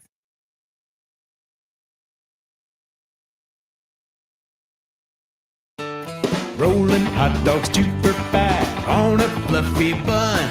All beef hot dogs rolling in. Hurry, cause they're on the run. Pick your toppings anyway. Roll into this deal. Pick your 2, big Q2. Roll and mix a meal. Mustard relish, sauerkraut. Ain't no need to scream and shout. Get 2 all beef hot dogs and a big Q for $5. Only at QT. More than a gas station. YouTube live chat poll today is: will you be happy to see the big beautiful bill signed? Yes or no? The Senate is passing it right now. House hasn't yet, but will you be happy if they pass the big beautiful bill? Yes or no? It's a YouTube live chat poll. We'll give you the results at the end of the show, which is just about 20 minutes away. 2:37. This time check is sponsored by Jerry Kelly Heating and Air Conditioning. It's time for a $98 AC tune-up. JerryKelly.com.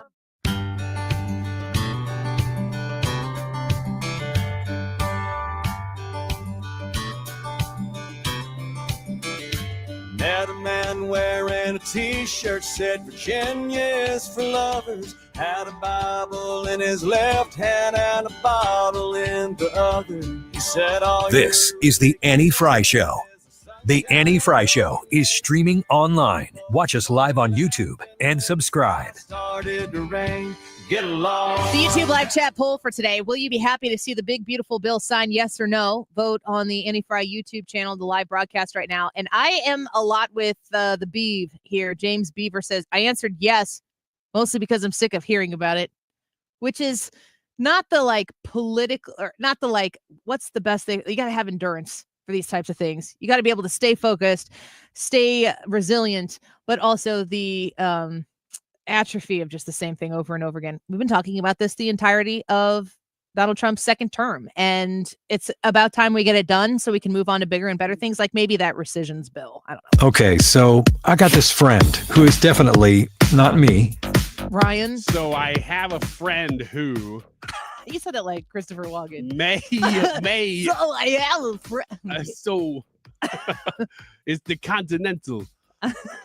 That's from the Saturday Night Live. Anyway, I have a friend who has a little storefront in a mini mall. And I heard the story just this weekend. So I'm telling you right now, I have a friend who is not me. He says that he's Was been this coming... friend in the bathroom mirror? Why does it have to be the bathroom mirror? I don't know what other mirrors you have. So I got mirrors all over the place. I believe Never that. been in my house before. I believe that.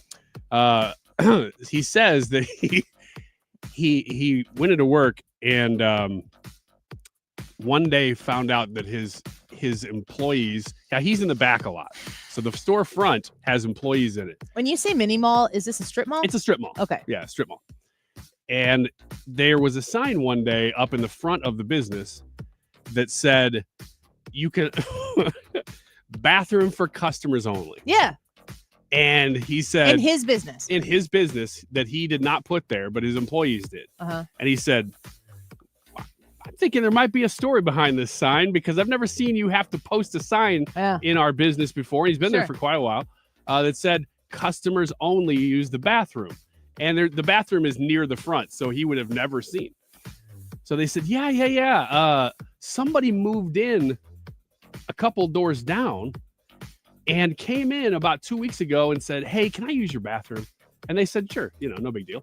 So the guy came in, used the bathroom, and it was not pleasant.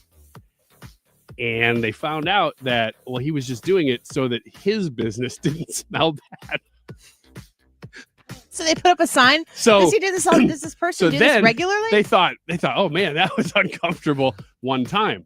Then he started doing it about every other day. Oh no. Then he started doing it every day. Well, just tell him no. They did. And they had to post a sign because he would still come in. Like there's not always somebody up front. So he would just come in and just go do it and then leave and nobody would know that he was there. Is he sick? I'm not sure. I think he is sick. At least in one way. Is he unwell? I'm not sure. He's a business owner, so he must be doing okay. But that's wild. It was a story that I thought that story is so funny and completely true. That's got to be because you have to be aware, right, of how bad it smells. But to be as brutal to say, like, man, I don't want it to affect my business, so I'm gonna go a couple. Are either of these businesses food outlets? No, Okay. Neither one are. That's brutal. I feel like that would make a difference, but it probably wouldn't. Like, you don't want to turn people off in a place where they're coming in expecting to consume food. We started kicking around options for what if you're that guy. What do you do? Because I don't think that's probably a good solution. It's not a permanent solution, certainly, to just go in somebody else's business, like right down, like 2 doors down. But what do you do? A serial pooper. Why don't you just go to bounce around the local fast food restaurants? But then you got McDonald's today. But then you got to leave your business. Is this? I guess the question is the sign the appropriate? Did he let him keep the sign up? Oh yeah, and it stopped. I mean, what has to happen here is your friend, the business owner of the place that is being pooped in, needs to go to the poopers business and say, you got to stop doing it. You can't come down here anymore. Well, they did that, but they did that in their own business. They just didn't go into the other person's business. What? So instead of going into the other guy's shop, It's not other guy. You got to be. so my friend Yeah. did not have to go into the other guy's business because the other guy kept coming into his. So he just told him in his own. I know, but you Okay. got to go face to face. You got to go confront the pooper. Oh, they did. They did. The workers said to him, "What? You have to stop doing." I know, this." but the business owner, your friend, he needs to go. he is the owner of the business that's being pooped at. What do you think they said? Well, listen, man, you just can't poop. You listen, you can't do this. You can't. You got to knock can't it keep off. doing this. Yeah, you can't do it. It's disgusting, You- dude. Like, you what is have- wrong with you? He has to have. I assume it's a man-to-man conversation, but I've made some assumptions here that weren't defined in the story. Would it be but worse if it was a woman? Or is it bad either? Is it like just equally as bad? This is terrible. Don't do this. Don't. No. Ethan, why don't you answer first? It's a new clock. Time to break. That's what has to happen here. You got to have it stop. Well, it has stopped. That's good because of the So, sign. Well, let me addendum. Is this guy who has this type of scruples going like, oh well, there's a sign that says I can't do this anymore? Yes, I think there's enough pushback from the employees of the business that he realized I probably can't keep doing this. So the last I heard is he was just going to the next different door business? down. Oh my god, doing it again. What is he eating for lunch? I don't know. The only conclusion that I could find, or solution, I should say, would be that you almost have to get a porta potty and put it behind your business. If that's, I mean, what else would you do? What else could you do? If you're the guy who needs to go, yeah, carry some air freshener. I mean, if it's bad enough that you're willing to risk public embarrassment, which he is. I'm gonna be sick. Anyway, that's a friend who's definitely not me. Thank you for contributing that to the show. You're welcome. This could have been saved for one of your hits on the morning show or the drive time show. I'll do it with Kim again tomorrow morning at 8:30. That's great. If you want to hear it again. Yes. Yes. Yes. We'll find out what she thinks. You know, the people who are like really leaning into the big beautiful bill are like, I don't know, we're gonna tune in to 97.1. We gotta find out what's going on. There's a mystery pooper and who is it? The mini mall. There's the title of the hour. Don't. No, you should. I am serious right now, Ryan. Do not put the word poop in a title. I'll put mystery ooper. No, don't do that to me. Do that to Mystery yourself. History mooper. Or you'll never be able to do a segment without telling me what it is before we start again, ever in the history or future of the show. YouTube live chat results. Is this? We only have one segment, right? Where are we? What are we doing? Why are we doing this? One more segment. Why am I here? Will I still be here when we come back? Stay tuned to find out. On a billboard, 1-800 get to know me. Wondered was she photoshopped or were her eyes really there? This is the Annie Fry Show. She leave her hometown thinking she Keep it here. A better show is coming up next. Jerk. For now, this Ryan. is the Annie Fry Show. Ryan, you're the worst. we got a long, long way to go. Scared to live, scared to die. We ain't perfect, but we try. Get along. Michael's Flooring Outlet. I gotta recover.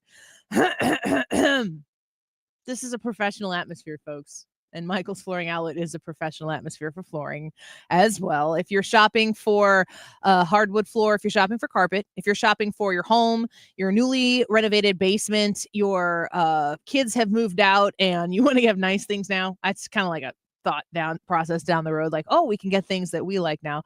All of these solutions are available at Michael's Flooring Outlet, commercial businesses as well. If you're looking to go from maybe a carpeting, commercial industrial carpet, maybe to carpet squares, to a nice laminate or something that is going to endure the work that you do on that flooring, Michael's has answers for all of these different solutions for you. They have the Smart Strand Mohawk Silk line of carpeting. I love carpet in a home, especially in a bedroom. It just makes it comfortable and cozy. Or if you've got in a basement and you're playing with the kids or the grandkids, it's just a little extra homey, in my opinion. That silky softness and superior performance of the Smart Strand Mohawk Silk line is going to deliver every time. And Michael's Flooring Outlet has a whole bunch of selections available for you, both in store, 3 locations in St. Louis, and also online right now at igotfloor.com. Hey, it's Mark Reardon. If you're nearing retirement or already retired, call my friends Thomas Helbig and Bob Kershaw with the Retirement Advisory Group. They'll show you how linking to the market is much safer than owning the market for your retirement savings. They're the official financial advisors of my show. Go to retirementkey.com. It's Tom Ackerman for Ophthalmology Associates, the doctor's doctors, 314-966-5000 or online at youridoc.com. Hey, good afternoon. It's Mark Reardon. We are tracking the progress of the big, beautiful bill. Will it actually get to the president's desk this week? We'll have the very latest, including a visit with Josh Krausauer, one of my favorite political insiders. He's coming up at 3:18. It all gets started after Fox News at 3. I do my hair toss, check my nails. Baby, how you feeling? This is the Annie Fry Show. Baby, how you feeling? Find the podcast, on-demand audio, and more at 971talk.com/Annie. Keep it moving. Have you guys seen Lizzo lately? Yeah. She looks great. Lost a lot of weight, right? Yeah. She did. She's gotten some hate from people who are like, I thought you were proud of being fat. What do you think of that? I think she was proud of being fat. So there's probably truth in that statement. I don't know if she was proud of it. I think she understood how to monetize it. Yes, that's the right way to put it. I think there are a lot of people monetizing things that they're also not proud of. I think that's probably true too. I feel that way right now. Yeah. Can you specify? Oh, I can. Maybe I'll wait for a better show to come We on the gave that- station and we'll do it there. We gave that story last week about JoJo Siwa. How long have you had that liner in there? I don't think I've heard that one yet. You've heard it once, but it was I didn't hear that. Really? Play it again, Sam. Do you have it? Yeah. Where'd it go? Did you know what you were doing when you played this one? Oh, I totally did. You did? Keep it here. A better show is coming up next. For now, this is the Annie Fry Show. I like the girth of that. He really went for it. What was your instruction when you wrote that for him and told him to read it? I said, sir, I'd like you to keep it beefy. Girthy. I'm kind of looking at organic. Keep it kind of girthy. You know, ancient grains. Ancient. Ancient grains. Ancient. Say the word, Ethan. Ancient. Say it again. Ancient. Correct. Ancient. No. Oh, yes. That's the one. I'm confused. Let's stick with that one. I don't know what Mark Reardon says when he says ancient. Let's get him in here. Ancient or ancient? Folks. Or Which folks? one, Ethan? You're new to this, so which folks, one? Folks.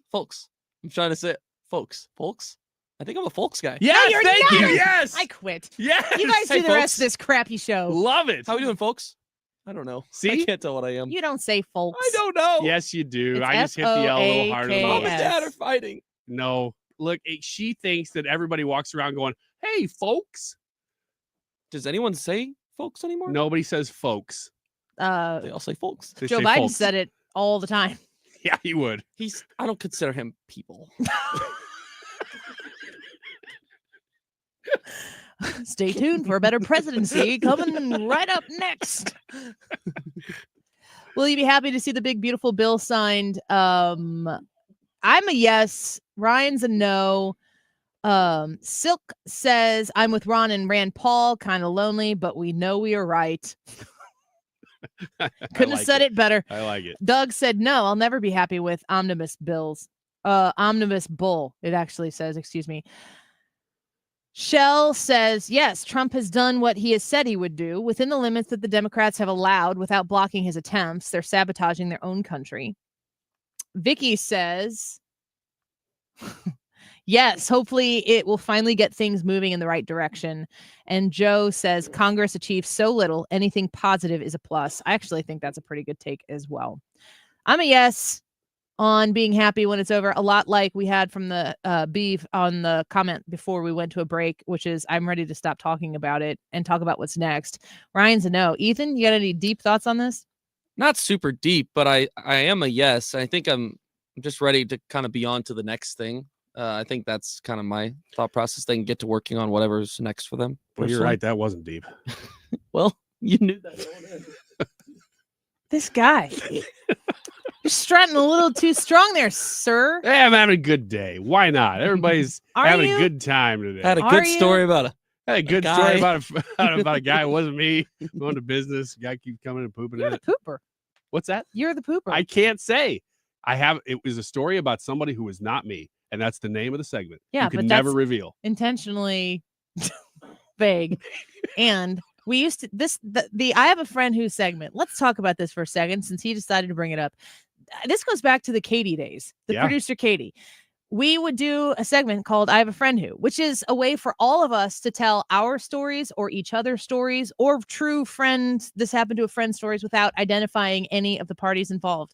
And Ryan would say, okay, I have a friend who, and then he'd just start talking about himself. I did that at least a couple times. All of the times we quit doing the segment.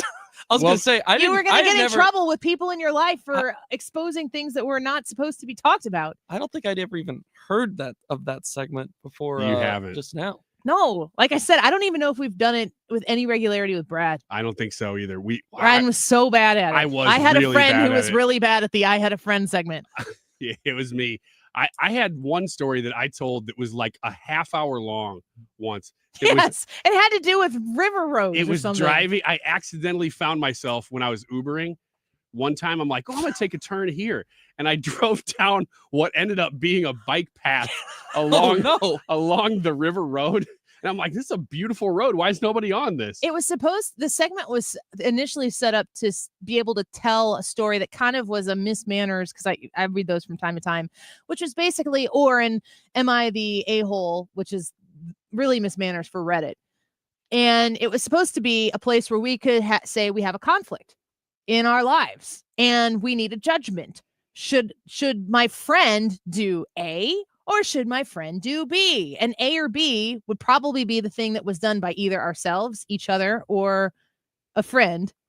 And Ryan would just turn it into story time. Just start telling stupid stories. Sounds like Ryan. Starting with I have a friend who, and then be like, and then I drove down a bike path. No, that's exactly what I would do. I would get by halfway through that story and I'd be like, and then, so I don't really know where to go here.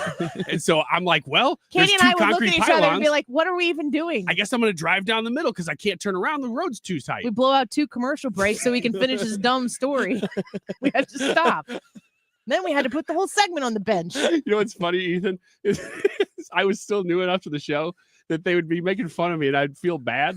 And then I it must have been a really long time ago. I was just like, who cares? I'm remembering feeling bad about doing that, and now I just think it's funny. You've grown. I've grown in a lot of ways. Also, you were there when we came up with the segment, but it didn't click. No. In the brain. No, it did not. We were doing 2 separate things. Ethan, you want to take us home with the poll results for today's poll? Yes, absolutely. 267 votes on today's YouTube live chat poll. Will you be happy to see the big, beautiful bill signed? The vote, not really close today, guys. 91% say yes, they would be happy, and only 9% say no.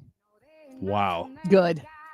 Good thing I don't care about being hated anymore. You're not hated. Disliked. You're not even severely disliked. disliked. You're not disliked so much that it annoys me. I was gonna say, it depends who you ask. Everybody's like, Andy, love your show. I really like Ryan too. Especially I'm your like, why dad. are you whispering it? Yeah, especially my dad. His favorite person. We've come a long way, haven't we? One of us has. We I have a sure friend who's come a long way. Much better show coming up here on 97.1. Absolutely. Yes, like the one that deserves to be on the air, unlike this one. The Mark Reardon Show, my friend Mark Reardon, coming up next. Keep it here on 97.1 FM Talk on the Odyssey app. Don't go away.